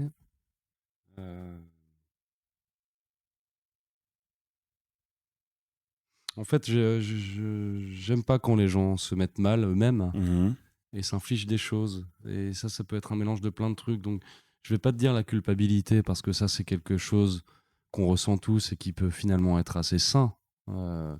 Mais du coup, ce serait pas la culpabilité. Le plus grand défaut, ce serait peut-être... Non, un défaut vraiment, vraiment pas forcément acceptable pour moi, c'est peut-être la négation de l'autre. Ok, ouais. Dans tous les sens du terme. Même pour se protéger, hein, on peut être beaucoup à faire ça ou pas, mais ouais, la négation de l'autre, je dirais... ouais, parce que de ça découle le jugement, sans arrêt se dire que voilà, on reste encore dans ce discours-là, mais ça m'arrive du coup de parler avec des gens qui vont avoir une petite culture, comme moi j'ai ma petite culture politique. Certains l'ont, mais dans un sens où voilà, finalement... ce qui lui est arrivé à cette personne-là, bah, ça devait lui arriver, il a un peu cherché. Oui, mais en même temps, tu sais, c'est un sans-abri, mais bon, il l'a un peu choisi. Tout ça, non, j'accepte pas. Pour moi, ça rentre dans le champ de la négation. Et justement, du coup, un défaut que j'estime être comme un défaut, dans le sens où c'est quelque chose qui peut mettre à mal un état d'esprit ou une vie, et peut-être, mais celui que j'excuserais, du coup, serait peut-être justement la culpabilité. Je dirais que la culpabilité est un vilain défaut parce que on peut s'y réfugier et en se mettant vraiment mal, en s'y posant les mauvaises questions, et parfois plus on est coupable, plus on se sent coupable, plus on continue à faire de mauvaises choses. Mais c'est quelque chose de tellement universel et tellement humain que c'est quelque chose que je me pardonnerai. Puis c'est étrangement paradoxal de Oui, oui, bien sûr. culpabiliser. C'est que tu es coupable de quelque chose, mais du coup, l'idée de pardonner ce défaut-là, ça évince la culpabilité d'un côté. Enfin, tu vois, c'est un peu On est en train de partir, effectivement. Ouais. Dans, Mais ouais, je dirais ça, ouais, la culpabilité. As-tu déjà changé radicalement d'opinion sur un sujet? Sur un sujet. Ah oui, oui, oui, je vais trouver. Parce qu'a priori, ce qui vient, c'est ne pas avoir une opinion très tranchée, puis après avoir été convaincu. Ah, ça peut être avoir été convaincu d'un truc et être convaincu de l'inverse après. Et avoir été convaincu de l'inverse, ouais. Ah ouais. Par exemple, tu demandes au moi d'il y a 10 ans mon rapport à la violence, et notamment à la violence des manifestants ou des émeutes. Je dis ah non, mais ça sert à rien, c'est contre-productif. Et aujourd'hui, il y a tu le droit penses de vote. l'inverse? Ah maintenant, ouais. Ah, Ok, ouais, ok. Enfin, disons que je pense pas que ce soit forcément devenu. Je pense pas que ce soit productif ou Ouais. ce genre de choses, mais je pense que se concentrer sur ce genre de violence. Ouais. C'est un réflexe bourgeois et que ces violences ne sont jamais qu'une réaction à la violence institutionnelle moi, pour de le l'État. coup, ouais, j'ai toujours pensé dans ce sens-là, ouais. quoi. Étrangement n'étant pas, même moi, enfin vraiment, je suis l'antithèse de la violence dans ma vie. Pareil. Mais par contre, du coup, étant donné que je suis à l'antithèse de la violence, j'y suis sensible et j'essaye à chaque fois, je pense essayer de me dire que la question la plus importante à se poser, c'est d'où vient la violence. Et je pense que la plupart du temps, elle vient pas dans le cadre de la revendication politique. Elle vient jamais des manifestants, black box ou pas. Je pense que voilà, des gens sont là pour en protéger d'autres. Je pense que tellement d'agressions ont été faites qu'on est vraiment dans une optique de défense. Et même tout avec les malheurs qui sont arrivés ces derniers mois, j'entends même des gens de mon entourage qui commencent à remettre en question le rapport aux émeutes, à tout ça. Et en fait, j'en reviens jamais de ce que j'entends. Je leur dis non, mais attendez. Là, on parle d'émeutiers qui brûlent des médiathèques, machin, blabla. Mais moi, ça vient d'où? Oui, tu vois, c'est ça. Il y a des choses accablantes qui sont arrivées qui ne devraient jamais se passer dans l'histoire de l'humanité, qui se passe là, et vous me parlez d'émeutiers. Oui, c'est pas la bonne solution. Ah non, arrêtez. Enfin bon, bref, on est d'accord là-dessus du coup. Je sais pas si tu connais la rappeuse Lagal. Lagal, qui est une rappeuse de Genève en Suisse, mais qui est une rappeuse que j'aime beaucoup et qui a, je trouve, une phrase donc j'ai l'impression nous décrit assez bien toi et moi. Elle dit: je suis pas non violente, mais je reste pacifiste. Ah ouais. Ah c'est bien. Bien. Mais donc, c'est bien, ouais, super. Je note. Toi, un sujet sur lequel tu as changé radicalement d'opinion à un moment.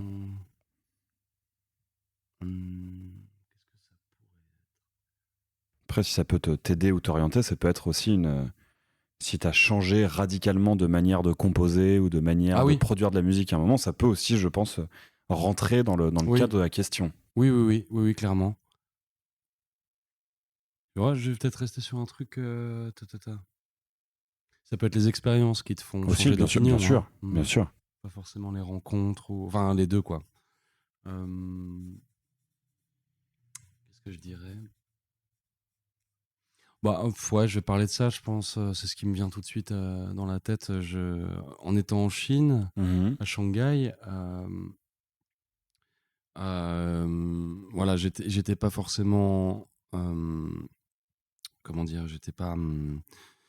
J'étais pas forcément au courant de ce que j'allais voir à Shanghai. Je m'étais pas du tout renseigné sur ce grand pays, ni sur cette grande ville. Je savais pas qu'il y avait, par exemple, une si grosse communauté de Français. Ok, d'accord. Donc j'arrive au bout de quelques mois. Ouais, si quand même beaucoup ils vont pour le boulot, voilà. Et du coup, au bout de quelques mois, je rencontre un Français là-bas, et moi j'étais étonné de voir un Français, alors qu'en fait il y a même il y a même Un des quartiers français. qu'on appelle Ok, la concession française, quoi. Ah ouais, d'accord. Même pas ex-concession, on appelle vraiment concession anglaise, concession Wow. française. Mais après, bon, je veux pas dire n'importe quoi parce que je suis une bille en histoire et encore plus géographie internationale et tout. Mais les Chinois eux-mêmes parlent de concession Ok. parce que en fait, eux-mêmes parlent de dynamique de colonie, mais ils parlent de colonie commerciale Ok. avec l'Europe et tout. Il n'y a jamais eu on va dire de violence ou de démarche coloniale, on va dire entre guillemets fascisante et torsionnaire là-bas, quoi. Parce qu'on a pendant longtemps fait du commerce avec la Chine et du coup eux n'ont pas forcément de connotation péjorative au mot concession, je pense. Et en fait voilà, je savais pas qu'il y avait tout ça. Je parlais à une personne qui était comme beaucoup étudiant et cette personne m'a vraiment atterré, quoi, de par ses sujets de conversation envers la population chinoise, surtout envers les femmes. Ok. Sans passer de détails, je pense que beaucoup de personnes peuvent imaginer où je veux en venir quand il s'agit de réactions ultra ethnocentrées de la part des Occidentaux sur le voyage, le sexe, voilà, tout ça, les fantasmes, l'impression de domination de l'autre. Ok, ouais. Et ce gars-là m'a dégoûté. J'en ai rencontré plusieurs comme ça. Et du coup, à un moment donné, au bout de 6 mois de mauvaises rencontres, je me suis dit, ok, je suis pas prêt de rentrer en France. J'avais vite catégorisé ça comme, ok, nous les Français, nous sommes des cons. Ok. Et ouais, j'avais plus trop envie de revenir. Parce que la seule image des Français que j'avais, étaient ces gens-là. Du coup, je parlais à tout le monde, sauf à des Français. Même des Allemands, je lui parlais et tout machin. Et donc je me suis écarté pendant plusieurs mois des Français, ce qui m'a permis en plus de me rapprocher de vraiment de collectifs artistiques dans des bunkers dans la ville, des trucs trop bien tenus par Américains, Chinois, Australiens, Africains, enfin voilà, trop bien, quoi.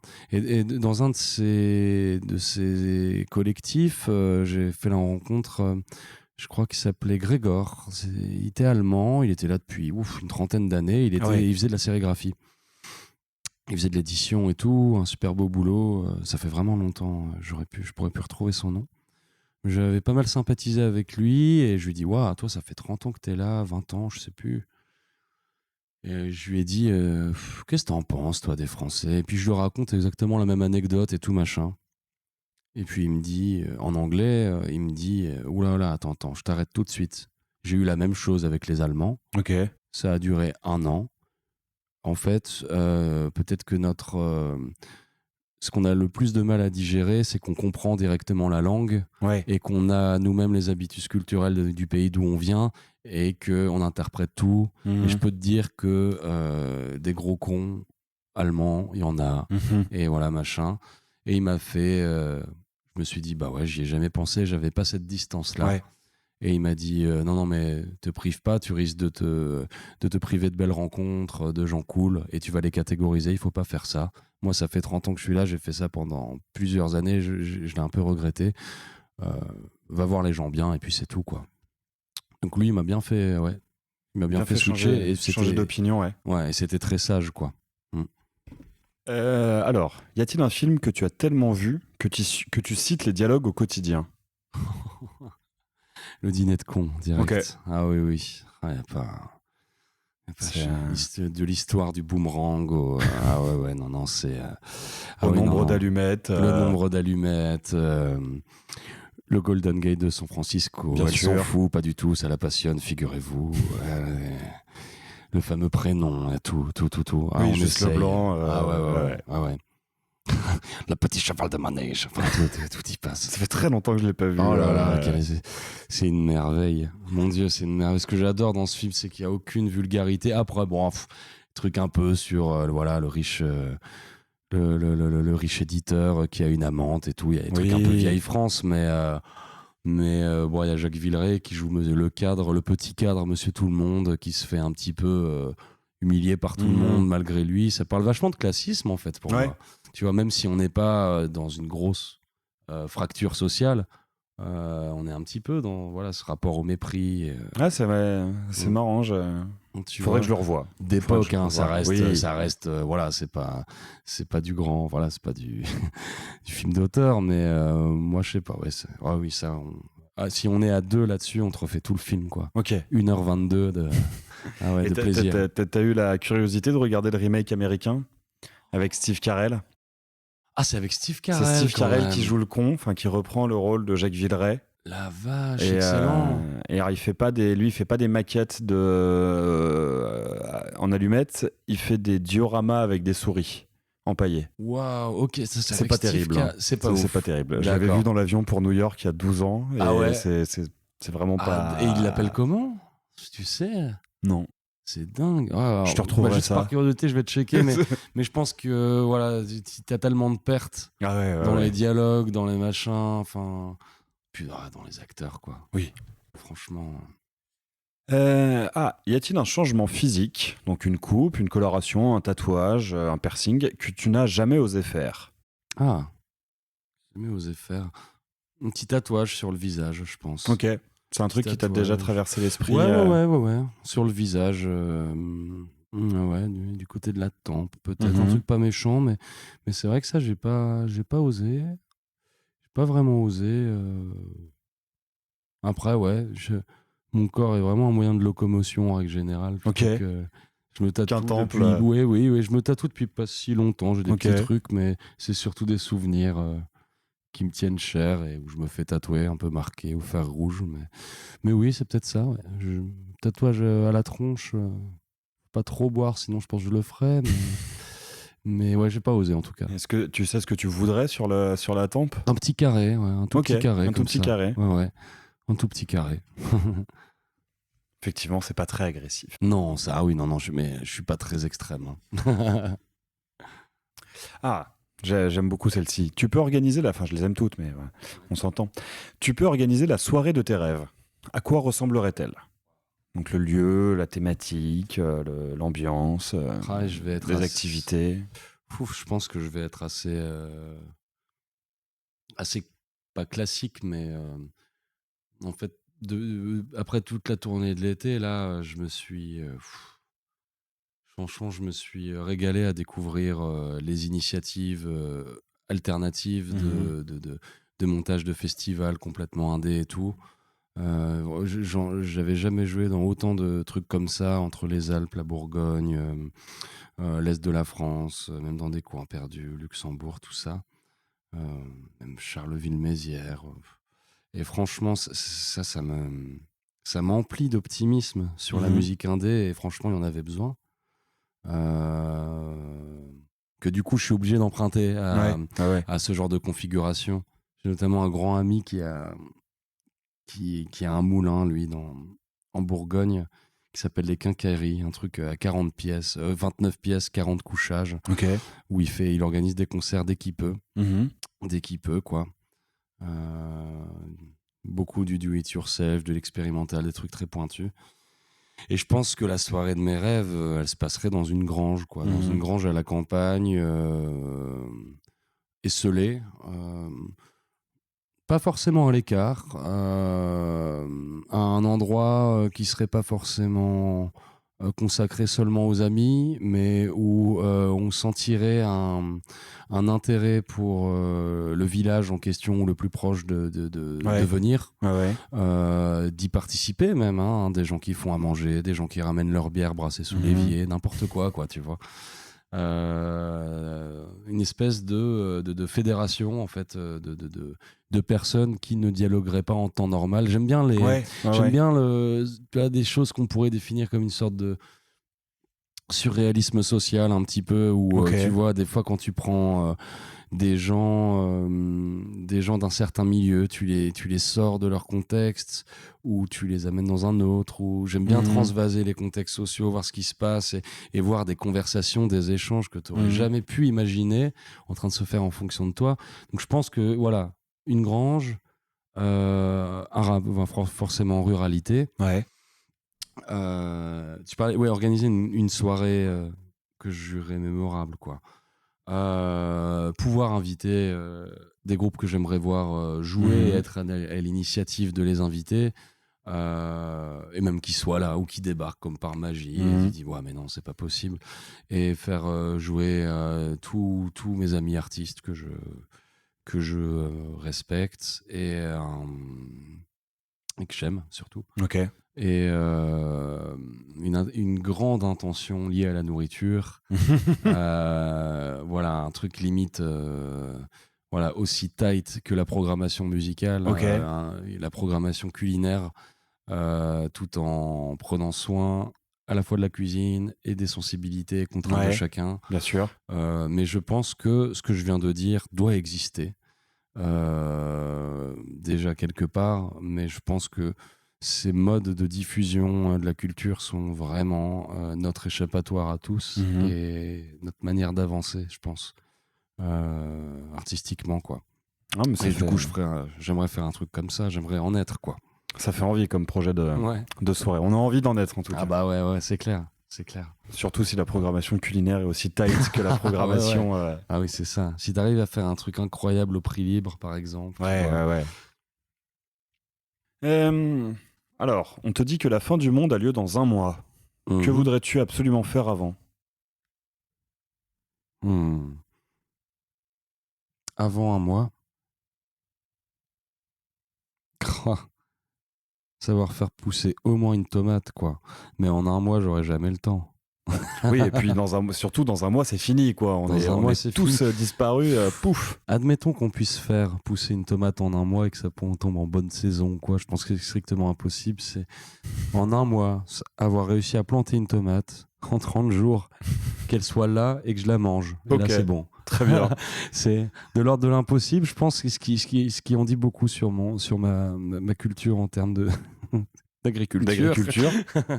Mais voilà, je ferais ça. T'essaierais de faire pousser une tomate. Et la manger. Et là, elle est infâme et t'es dégoûté. Mais bon, au moins, t'auras essayé. T'as passé un mois à bouffer un truc. C'est ça, tout farineux, tu sais. C'est dégueu. Parce que le sol plein était de pas flotte. bien. Ouais. Et en fait, non, c'est le même goût qu'au Carrefour. Et merde, c'est pas possible. Que fais-tu pour t'endormir ? Ah, pour m'endormir... Déjà, est-ce que tu t'endors facilement ? Ouais, ça peut dépendre, hein, ça peut dépendre. Mais ouais, j'ai pas une vie nocturne liée au sommeil très exotique. Et je m'en plains pas non plus. Je suis pas un grand insomniaque. Je pense que j'essaye 3 positions improbables. Et la dernière, souvent, est la bonne. Et je finis par m'endormir. Ok. Avec une petite chorégraphie, alors je dirais. Okay. Quoi. J'élabore une chorégraphie solo, quoi. Solo pour trouver le sommeil. Et ça. Te détaches-tu facilement du physique pour connaître quelqu'un ? Ah ouais, je pense. Pour connaître par exemple une rencontre physique. Bah, quand on te présente quelqu'un, est-ce que tu te... je suis forcément victime de comment on appelle ça, pas de préjugés, quoi. Oui. Malheureusement, hein, mais bon, ce serait bête de le nier. Mais en fonction des conversations qui sont faites, je peux très très très rapidement m'en détacher. Très très rapidement, quoi. Il y a beaucoup de choses que je vois pas, des fois aussi, tu vois. Des fois, je suis un peu naïf, un peu candide. Mais j'aime bien la candeur. Mais finalement, ouais, je pourrais dire que oui. Ouais. Mais il faut qu'il y ait conversation. Oui, d'accord, ouais. Il faut qu'il y ait conversation, sinon je peux rester sur mes préjugés pendant longtemps, quoi. À partir de ce que la personne dégage. C'est ça. Est-ce que tu t'ennuies facilement ? Oui. Ouais.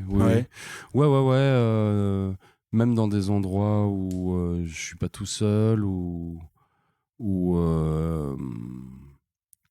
je suis avec des gens, enfin, ça arrive souvent quand l'ennui, il arrive souvent quand tu t'es dit tiens, j'aimerais aller là, mais en fait, j'aurais peut-être pas dû, je l'ai fait un peu en me forçant, et puis finalement, j'aurais pu être ailleurs, tout seul à m'ennuyer moi-même, chez moi.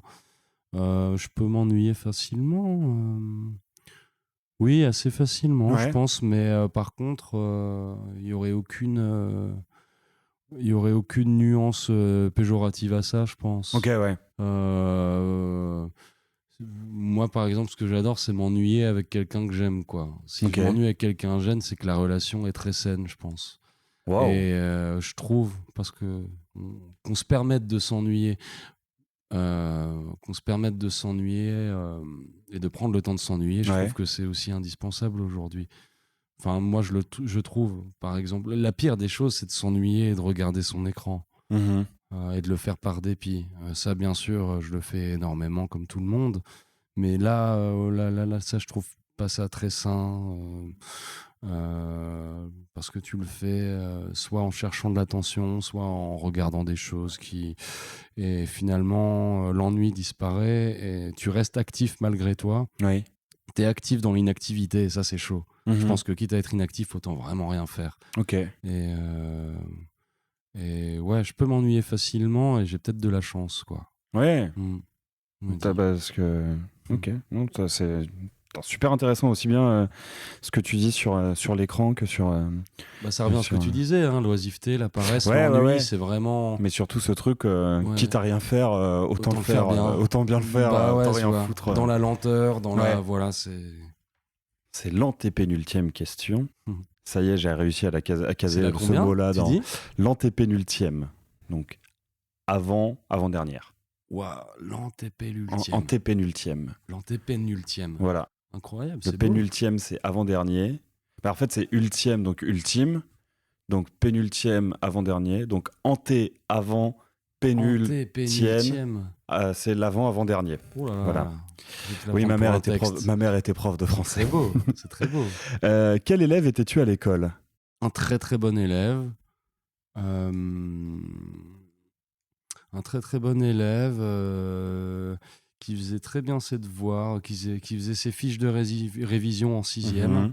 alors qu'il n'en avait même pas besoin. Mais C'est vrai que sixième, c'est tôt pour faire des ouais, fiches de ouais, ouais. révision. Bah, j'étais avec un grand frère, une grande sœur qui passait le bac, du coup, Ouais, je faisais ok, genre, d'accord. voilà, comme si j'avais le même labeur, mais j'aimais ça, à part les mathématiques. Mhm. Où là c'était un calvaire pour moi Ah ouais. d'apprendre ces choses-là, ou en physique et mathématiques. Ouais. Pour moi c'était vraiment très très dur que de m'y atteler, mais je le faisais quand même bien. Mhm. Pas trop mal. Je choisissais pas, quoi, je faisais tout ce que je devais. Enfin, j'étais vraiment docile Mhm. et un petit peu provocateur pour faire rire les amis Ok, ouais. vis-à-vis des profs. Donc un peu, j'étais un peu, voilà, un peu le très bon élève, un peu trop confiant peut-être. Mhm. Et T'étais du genre à participer en classe? je participais en classe, mais je participais aussi bien du côté élève que du côté enseignant. Ouais. C'est-à-dire que quand il y avait des choses très drôles qui se passaient du point de vue des élèves, j'aimais bien en être. Ouais. Et du côté de l'enseignant aussi, quoi. Et ouais, j'ai eu la chance d'avoir.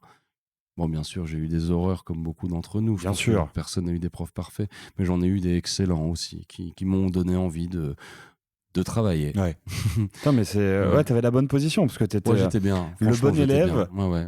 sans pour autant être le chouchou qui a pas de vie sociale, enfin qui a Non, pas pas du forcément de vie tout. sociale Ouais. et qui justement est un Ouais. peu trop. Ouais, voilà, j'étais pas focalisé chouchou, sur- j'étais bon élève. Ouais, non, franchement, j'étais bien. J'étais bien fou, ouais. Bien loti.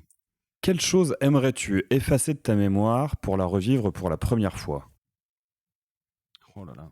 Oh, le premier kebab, hein. Ah ouais. Ah ouais, Ok. ouais. Ah ouais, je pense. T'es un grand Franchement, amateur de kebab?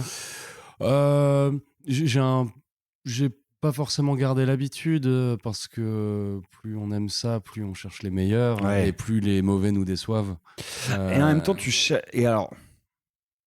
cherches les meilleurs, mais enfin, en ce qui me concerne, parce que je suis Ouais. aussi assez amateur de kebab, par exemple, tout ce qui va être broché, enfin, broche ou grillé, Ouais. ou les trucs qui se présentent comme artisans kebabiers, globalement des grecs qui ont été montés par des étudiants sortis d'école de commerce. Ouais. Et oui, on te met un truc, on te met du chou et puis de la feta, Ah oui, non, ça j'en de suis la pas. feta AOP Ouais. comme à Berlin, mais je m'en tape. C'est pas un kebab. Moi, une l'idée, c'est start-up. quand même le projet, c'est boucher les artères, Ouais, donc. ouais. Oui, alors Et qu'on complètement. m'appelle chef à un moment, donc. Ouais, Ouais. Ah oui, non, oui. Oui, oui, c'est exactement ça. Faut chercher les bons, mais faut pas non plus tomber dans le. Ouais. Non, oui, mais complètement. Pour moi, un bon kebab, c'est pas du tout le kebab propre, genre regardez le pain sans gluten et tout. J'exagère, mais non. Non. Par exemple, à Metz, je sais qu'il y en a un qui est excellent et c'est vraiment le kebabier dans son jus. À côté d'un parking qui s'appelle l'Orient Express. Donc je fais la pub de la restauration. De la vie gastronomique. Ça. Mais non, justement, oui, j'ai ce recul-là, en tout cas. Mais en tout cas, je sais que le premier kebab que j'ai mangé, c'était à Épinal, là où je viens. Ma mère m'y a emmené après les cours, c'était en pleine fête de la musique, donc c'était beaucoup de choses sollicitées en même temps. Elle me dit, tiens, on va manger un kebab. Je dis, c'est quoi un kebab? Et là, je me retrouve donc dans un kebabier vraiment de base. Mais là, il était un peu... vraiment, c'était un daron, une famille et tout machin. Je me souviens, tu pouvais mettre beaucoup trop de choses dedans, par contre. Il y avait des œufs durs, il y avait que tu pouvais mettre, tu vois. Donc, déjà ça, avoir le choix, je trouvais ça incroyable. Avoir le choix entre plusieurs sauces, je trouvais ça dingue aussi. Et c'est la première fois que je me suis retrouvé devant un kebab avec une sauce blanche, je sais plus si peu importe qu'elle soit faite maison ou pas, mais la vache, je sais que le pain en était imbibé et je sais que c'était un bon kebab et j'aimerais bien le revivre. C'est soit ça, soit le premier pâté lorrain, dans la même dynamique, je pense. Alors c'est quoi le pâté lorrain? Oh là. Attention.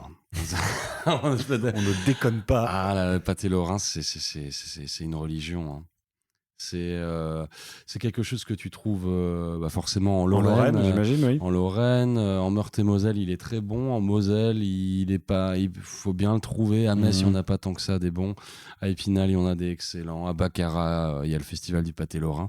C'est une pâte feuilletée de forme rectangulaire avec une marinade faite. En principe, on fait un peu ce qu'on veut avec les marinades, mais en principe, c'est de l'épaule de porc avec du veau que tu fais mariner dans du vin blanc, du gris de Toul plus précisément, de l'ail, une persillade, tu fais mariner pendant longtemps, et tout ça, tu l'entoures d'une pâte feuilletée. Et donc, rien à voir avec le pâté en croûte, ni la tourte, Lorraine ou quoi que ce soit. Il n'y a pas de migaine, ça n'a pas besoin. Et du coup, quand c'est très bien fait, quand la pâte feuilletée est bonne, elle s'imbibe de l'intérieur de toute cette marinade. Et ça fait un excellent petit déjeuner, ça fait un excellent repas, ça fait un excellent dîner. Ça fait un excellent casse-croûte de retour de beuverie. Absolument, c'est vraiment quelque chose. Je vous le souhaite. J'essaierai de goûter ça. Ah oui. Très bientôt. Et donc, il n'y a pas de gelée? Comment? Non, zéro gelée. Zéro gelée. Vraiment. C'est brut et superbe. Et on va, la dernière que je pioche, en tout cas, après tu pourras en piocher 3 à ton tour. Y a-t-il une cause qui te touche particulièrement? Oui. Je vais revenir sur des trucs un peu forcément un peu bateau, mais est-ce qu'on peut appeler ça une cause, quoi? En tout cas, une ambition politique, économique. Je sais pas, je suis assez... vraiment en restant dans un discours de surface, hein, je suis pas du tout, j'ai rien à dire par rapport à ça.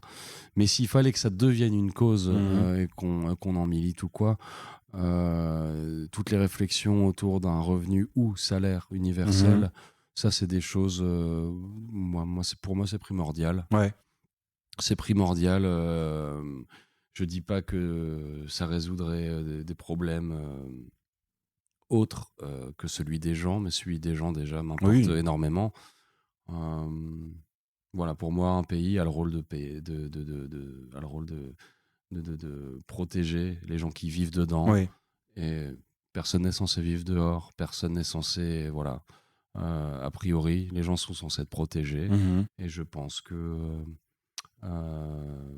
fournir une finance qui les aide à vivre, en fait. Qui permettent de vivre décemment. Considérer que le pauvre est pauvre parce qu'il ne sait pas être riche. Ah oui, non, ça c'est... faut arrêter tout ça. Et je trouve que après, je sais qu'il y a plein de sous-écoles de pensée. Il y a des gens qui disent que c'est que ça pousse, que ça résout pas la problématique du consumérisme. Mais moi, je pense... donc il y a des gens qui sont plus ou moins investis dans la question. Moi, je suis pas forcément pour se diviser pour ce genre de choses. Je pense qu'il faut aller à l'essentiel. l'essentiel pour moi, c'est que les gens puissent vivre, en fait, hein, tout simplement. Donc, je dirais ça en toute, vraiment, sans prétention. Oui, non, mais. C'est un des seuls trucs qui m'a touché quand j'ai lu à ce propos, Ouais. quand on m'en a parlé, qu'on m'a dit que ça pouvait exister. Voilà. Si ça Non, devient une cause, j'en serai, quoi. Je te rejoins là-dessus. Cool. Je suis avec toi. Je suis avec toi bien. dessus. Je pense que c'est effectivement une très bonne. Je pense. Ce serait une très bonne chose. Oui. Bah écoute, merci. Tu peux à ton tour en piocher 3. Trop bien. Qu'est-ce que l'amitié pour toi? Ah, oula. Ça fait longtemps qu'elle n'est pas sortie celle-là et je crois que j'y ai jamais répondu. Je sais pas trop. En plus, je suis pas sûr d'être un très bon ami. Ah oui. Enfin, je vais souvent prendre. Enfin, je suis quelqu'un qui est. Enfin, je suis là. Je suis quelqu'un qui est là. Mais je vais très peu faire le premier pas. Enfin, c'est très peu moi qui vais solliciter. C'est que je réponds énormément. Enfin, je réponds à quasiment toutes les sollicitations, mais je vais très peu solliciter moi-même. Genre. Prendre des nouvelles, tout ça. C'est pas un truc que je fais très souvent. Mais je pense que là-dessus, qu'on a un peu le même concept de l'amitié, parce que je trouve que les meilleures amitiés sont celles qui n'ont pas besoin de se justifier. Oui, non, mais Prise de nouvelles ou quoi. Bien sûr, mais après, je pense que ça peut aussi être pénible quand c'est toujours la même personne qui propose de faire des trucs. D'accord. Et que l'autre. Donc, j'essaye peut-être un peu de travailler là-dessus, non? Qu'est-ce que ce serait l'amitié pour moi? Si ce n'est évidemment. Alors, ça va paraître bateau et en même temps pas. Je vais essayer de développer pour que ce soit pas tant que ça. C'est de l'amour. Et en fait, par là, je veux dire, faut arrêter de sacraliser la relation amoureuse de couple. Enfin, faut l'entretenir. Faut évidemment, c'est super important mais tu vois, comment dire, voir en fait que au même niveau, en fait, c'est ça. mais en fait que ce soit l'amitié ou être en couple, tout ça, c'est juste des questions de degré d'amour. Et par exemple, tu vois, un truc que j'ai jamais compris, c'est les personnes qui vont avoir des plans cul, des plans cul ou des sex friends qui vont dire ah mais j'ai pas de sentiments. Mais c'est faux. T'as des sentiments pour cette personne et tu ressens une forme d'amour pour cette personne. C'est peut-être pas un amour relationnel, c'est peut-être pas un amour où tu as envie que ce soit cette personne la plus importante dans ta vie, mais en fait, tu ressens des choses, donc il y a des sentiments pour cette personne. Et donc finalement, je suis plus en train de répondre à qu'est-ce que c'est que le couple pour moi plutôt que qu'est-ce que c'est que l'amitié. Ouais, c'est pas que tu fais le lien entre les deux. Mais voilà, ouais, tout ça, en fait, c'est juste un éventail d'amour et que la distinction, faut éviter de faire la distinction entre les deux, je pense. Ouais, entre amour et amitié et dans la façon de considérer ces relations aussi, je pense. Ah bah oui, c'est ce que tu. Puis là, j'ai ma copine et tous mes potes qui vont m'appeler, qui vont me dire ah oui, très bien. Et écoute, tu vas peut-être pouvoir appliquer ça. C'est le moment des amalgames. C'est Après, ça. justement, il y a peut-être des amalgames. Tu dirais que l'amitié, c'est l'amour, en fait. Oui, voilà. C'est un des états de l'amour. Ouais. T'aurais une définition différente, toi? Je crois que j'aurais dit comme toi, tu vois. L'amitié, c'est l'amour, en fait. Enfin, c'est. Moi, j'ai le rapport facile avec le mot famille aussi. Ouais. J'ai tendance à. Tu vois, très vite, et même des gens qui m'ont. Des fois, en dépassant un peu les mots. Tu vois, par exemple, dire à celle ou celui que tu aimes. T'es comme un frère, t'es comme une sœur. Les gens vont vite faire dire ah, dégueu. Enfin, tu vois. Alors que non, en fait, je pense que, comme tu disais, tout est lié. Et je pense qu'en termes d'amitié et d'amour et de même parfois même de cercle social, j'aime bien envisager les choses sous l'angle de la famille. Parce que aussi, tout simplement, un jour, moi, j'ai un peu suite à des difficultés familiales, c'est tout mon cercle d'amis et d'amour qui m'ont accueilli. Ok, ouais. Et que ça m'a aidé, quoi. Ouais, c'était genre à 15 ans, tu vois. Et que du coup, je dirais amitié, éventail entre l'amour et la famille, quoi. Okay. Peut-être ça, peut-être. C'est trop bien, ça. Quelle chose aimes-tu observer chez les gens? Alors, ça sous-entend un peu l'observer au sens physique.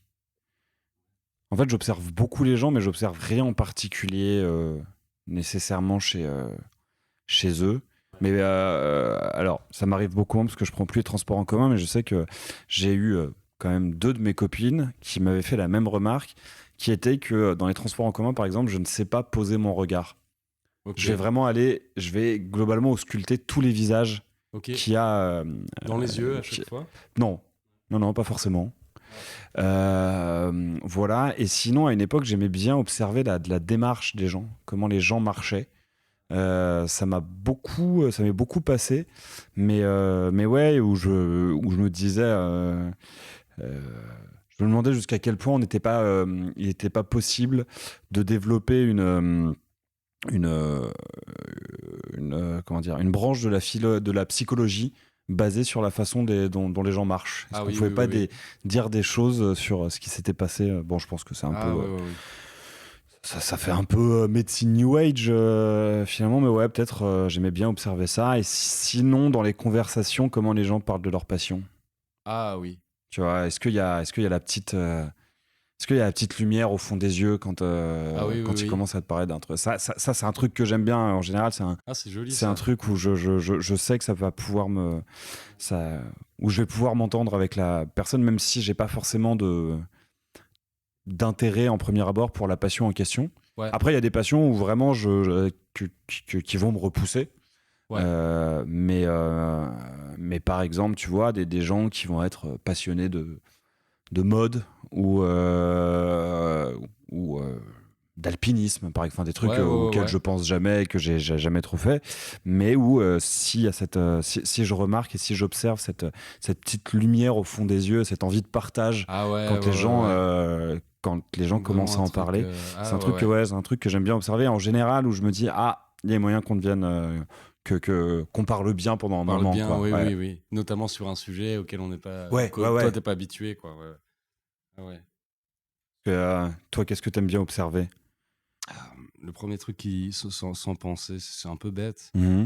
mais j'aime bien quand c'est le cas, quand il y a cette présence-là, j'aime bien observer leurs chiens. Ok.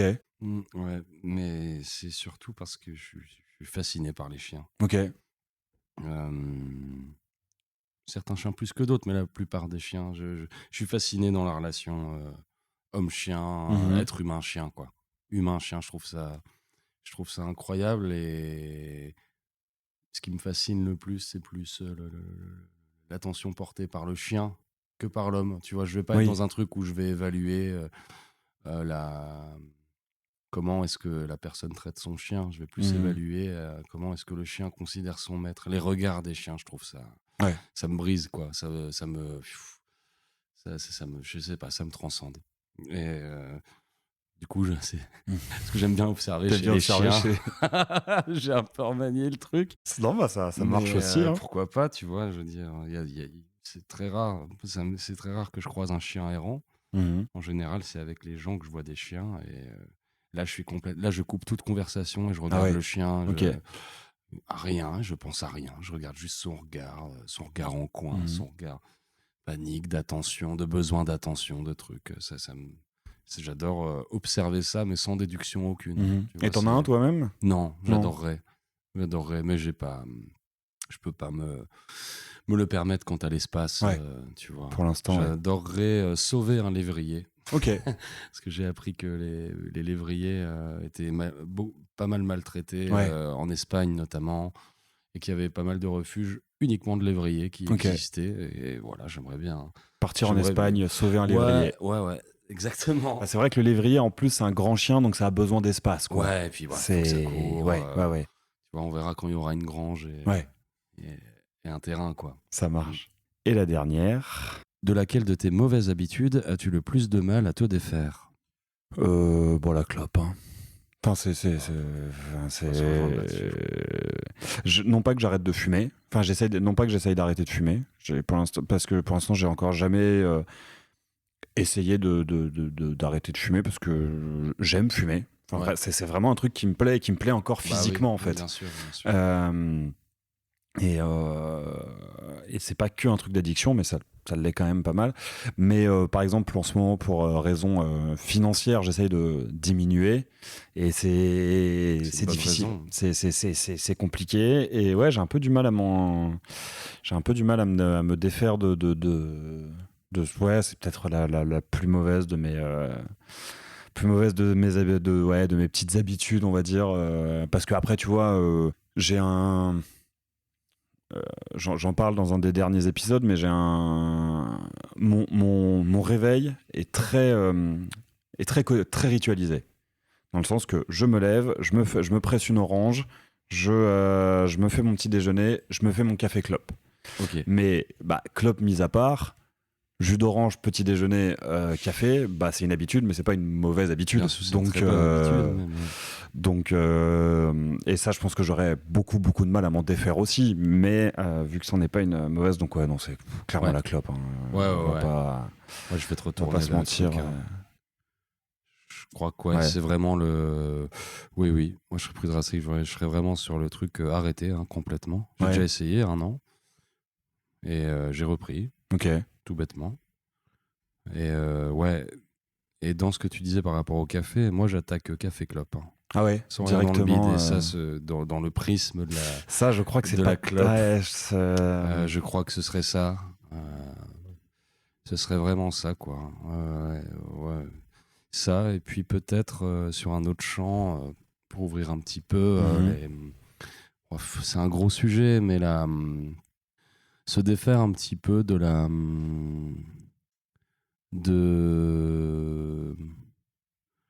des comment dire, c'est une problématique parmi tant d'autres, mais j'appellerais ça un peu la susceptibilité masculine.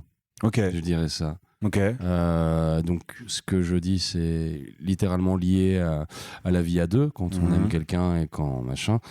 Je pense, en ce qui me concerne et avoir d'autres amis, j'ai l'impression que il y a des choses qui sont ancrées en nous, Oui, bien sûr, culturellement, existentiellement, qui font que je dis pas que par nature, ou je parle même pas de nature, je crois pas à ce genre de discours. Non, mais par construction. Par construction, on a des schémas, et que tout ce qui est lié au masculin, du peu que je sache de ça, ou du petit peu que j'en sache, il y a beaucoup de choses liées à la communication, même à la sexualité. Communication, sexualité, et il y a beaucoup de choses qui sont de l'ordre de la susceptibilité, et c'est pas si évident. Alors pour ma part, je suis avec ma compagne, donc voilà, on est dans un rapport homme-femme, quoi, et c'est vrai que j'aimerais bien comment dire, me défaire de certains schémas de pensée très ancrés en nous, qui empêchent certaines conversations de filer comme elles le devraient. Tu vois, très souvent, je sais pas, par exemple, ma compagne, quand elle évoque quelque chose nous concernant, elle va être beaucoup plus comment dire, nuancée dans son propos. Quand elle va dire ça, c'est pas pour dire ça, mais toi, ton cerveau braque sur quelque chose de très concret qui va te susceptibiliser, alors que la personne ne voulait pas du tout parler de ce point, mais parler de quelque chose de très ouvert, et toi tu fermes, quoi. C'est un truc que j'ai remarqué chez moi, chez d'autres amis, et ça, je pense que c'est une habitude très dure, mais quelque chose qu'il faut vraiment se remettre en question. Beaucoup, je pense. Il faut beaucoup se remettre en question par rapport à ça, j'ai l'impression. Et j'aimerais bien travailler dessus tout au long de ma vie, quoi. Oh, quelle conclusion. Non, mais c'est parfait, c'est formidable comme message. Écoute, Gaël, merci beaucoup d'avoir accepté mon invitation. Je t'en prie, c'était très agréable. Aléatoire. Écoute, je suis content si tu as passé un bon moment. Comme tu le sais, il y a en vrai, il y a 2 dernières questions, mais il y a une question traditionnelle qui est 2 personnes que tu aimerais entendre dans Aléatoire, une avec qui tu peux me mettre en relation, et une où ce serait juste le kiff de l'entendre. Ouais. Alors, je vais tout de suite penser à des gens que j'affectionne beaucoup artistiquement, du côté de de mon pays qui est Metz, mon nouveau pays. Je suis obligé un peu de penser à des artistes. J'aimerais beaucoup que tu rencontres Josefa. Ok. Josefa, qui est une excellente musicienne avec qui on a eu des très beaux sujets de conversation. Et son nom d'artiste, c'est Fantôme Josefa, du coup. Ok. Et elle travaille notamment, en tout cas scéniquement, mais je veux pas dire de bêtises, même pour les enregistrements avec. Est-ce que tu connais Monsieur Marcaille? C'est une grande figure de l'alternatif. Ok. Il propose quelque chose de très lié au, comment dire, c'est pas du death, hein, j'aurais pas forcément les bons termes, mais c'est une esthétique très métal, mais il est tout seul avec une grosse caisse, une double pédale, il me semble qu'il y a des charlets, il a un violoncelle. Je crois que j'ai déjà vu passer ça, ouais. C'est un grand monsieur. C'est un grand monsieur. J'ai eu l'occasion même de jouer avec eux dans ces festivals dont je parlais un peu avant. Mais en tout cas, tous les deux, ce serait chouette que tu les rencontres. Et ouais. En tout cas, dans un premier temps, Josefa. Ok, voilà. ouais. Donc voilà, je pense que ce serait chouette. Ça passerait un bon moment. Pour lier tout un tas de questions. En plus, c'est génial de l'entendre parler. Quelque chose, alors quelqu'un d'un peu moins, où je n'aurais pas forcément de lien. De contact, ouais. Ah oui, je sais en fait. C'est pas ce sera pas, je pense que tu pourrais. Ah, j'en aurais deux, hein. Ah, allez. Mais allez, je peux pas prioriser ou quoi, mais c'est deux artistes que moi-même j'aimerais contacter et j'aimerais vraiment leur envoyer mon album quand il sera fini parce que je pense que j'aurais strictement rien fait sans avoir entendu leur musique. Il y aurait en premier lieu un artiste que j'aime beaucoup, dont les chansons m'ont beaucoup aidé, qui s'appelle Rouge Gorge. Je crois, je veux pas dire de bêtises, qui serait des côtés de Rennes. Ok. Voilà, c'est un artiste que j'admire énormément. Et il y aurait aussi, donc c'est le nom d'un groupe, mais on a souvent en tête le chanteur, mais je crois que c'est vraiment le projet de deux frères, Arne et Vinzon, qui chante notamment les Otaries. Ah oui. Tu vois un peu. Grâce à Limsa Dolnay, je vois récemment qui a repris des Otaries récemment dans une émission YouTube. Rappeur, c'est ça? Ouais. Alors on en a parlé, j'ai pas vu la vidéo, j'aimerais beaucoup la voir. Je trouve que c'est génial que quelqu'un du monde du rap ait repris ça. Je trouve que ça veut dire, à mon sens, que cette personne est un grand artiste. Pour reprendre quelque chose complètement hors circuit. Opposé, ouais. Je trouve ça génial, vraiment. Ouais, mon pote m'a dit ça la dernière fois, ouais. Et c'est quelqu'un d'assez.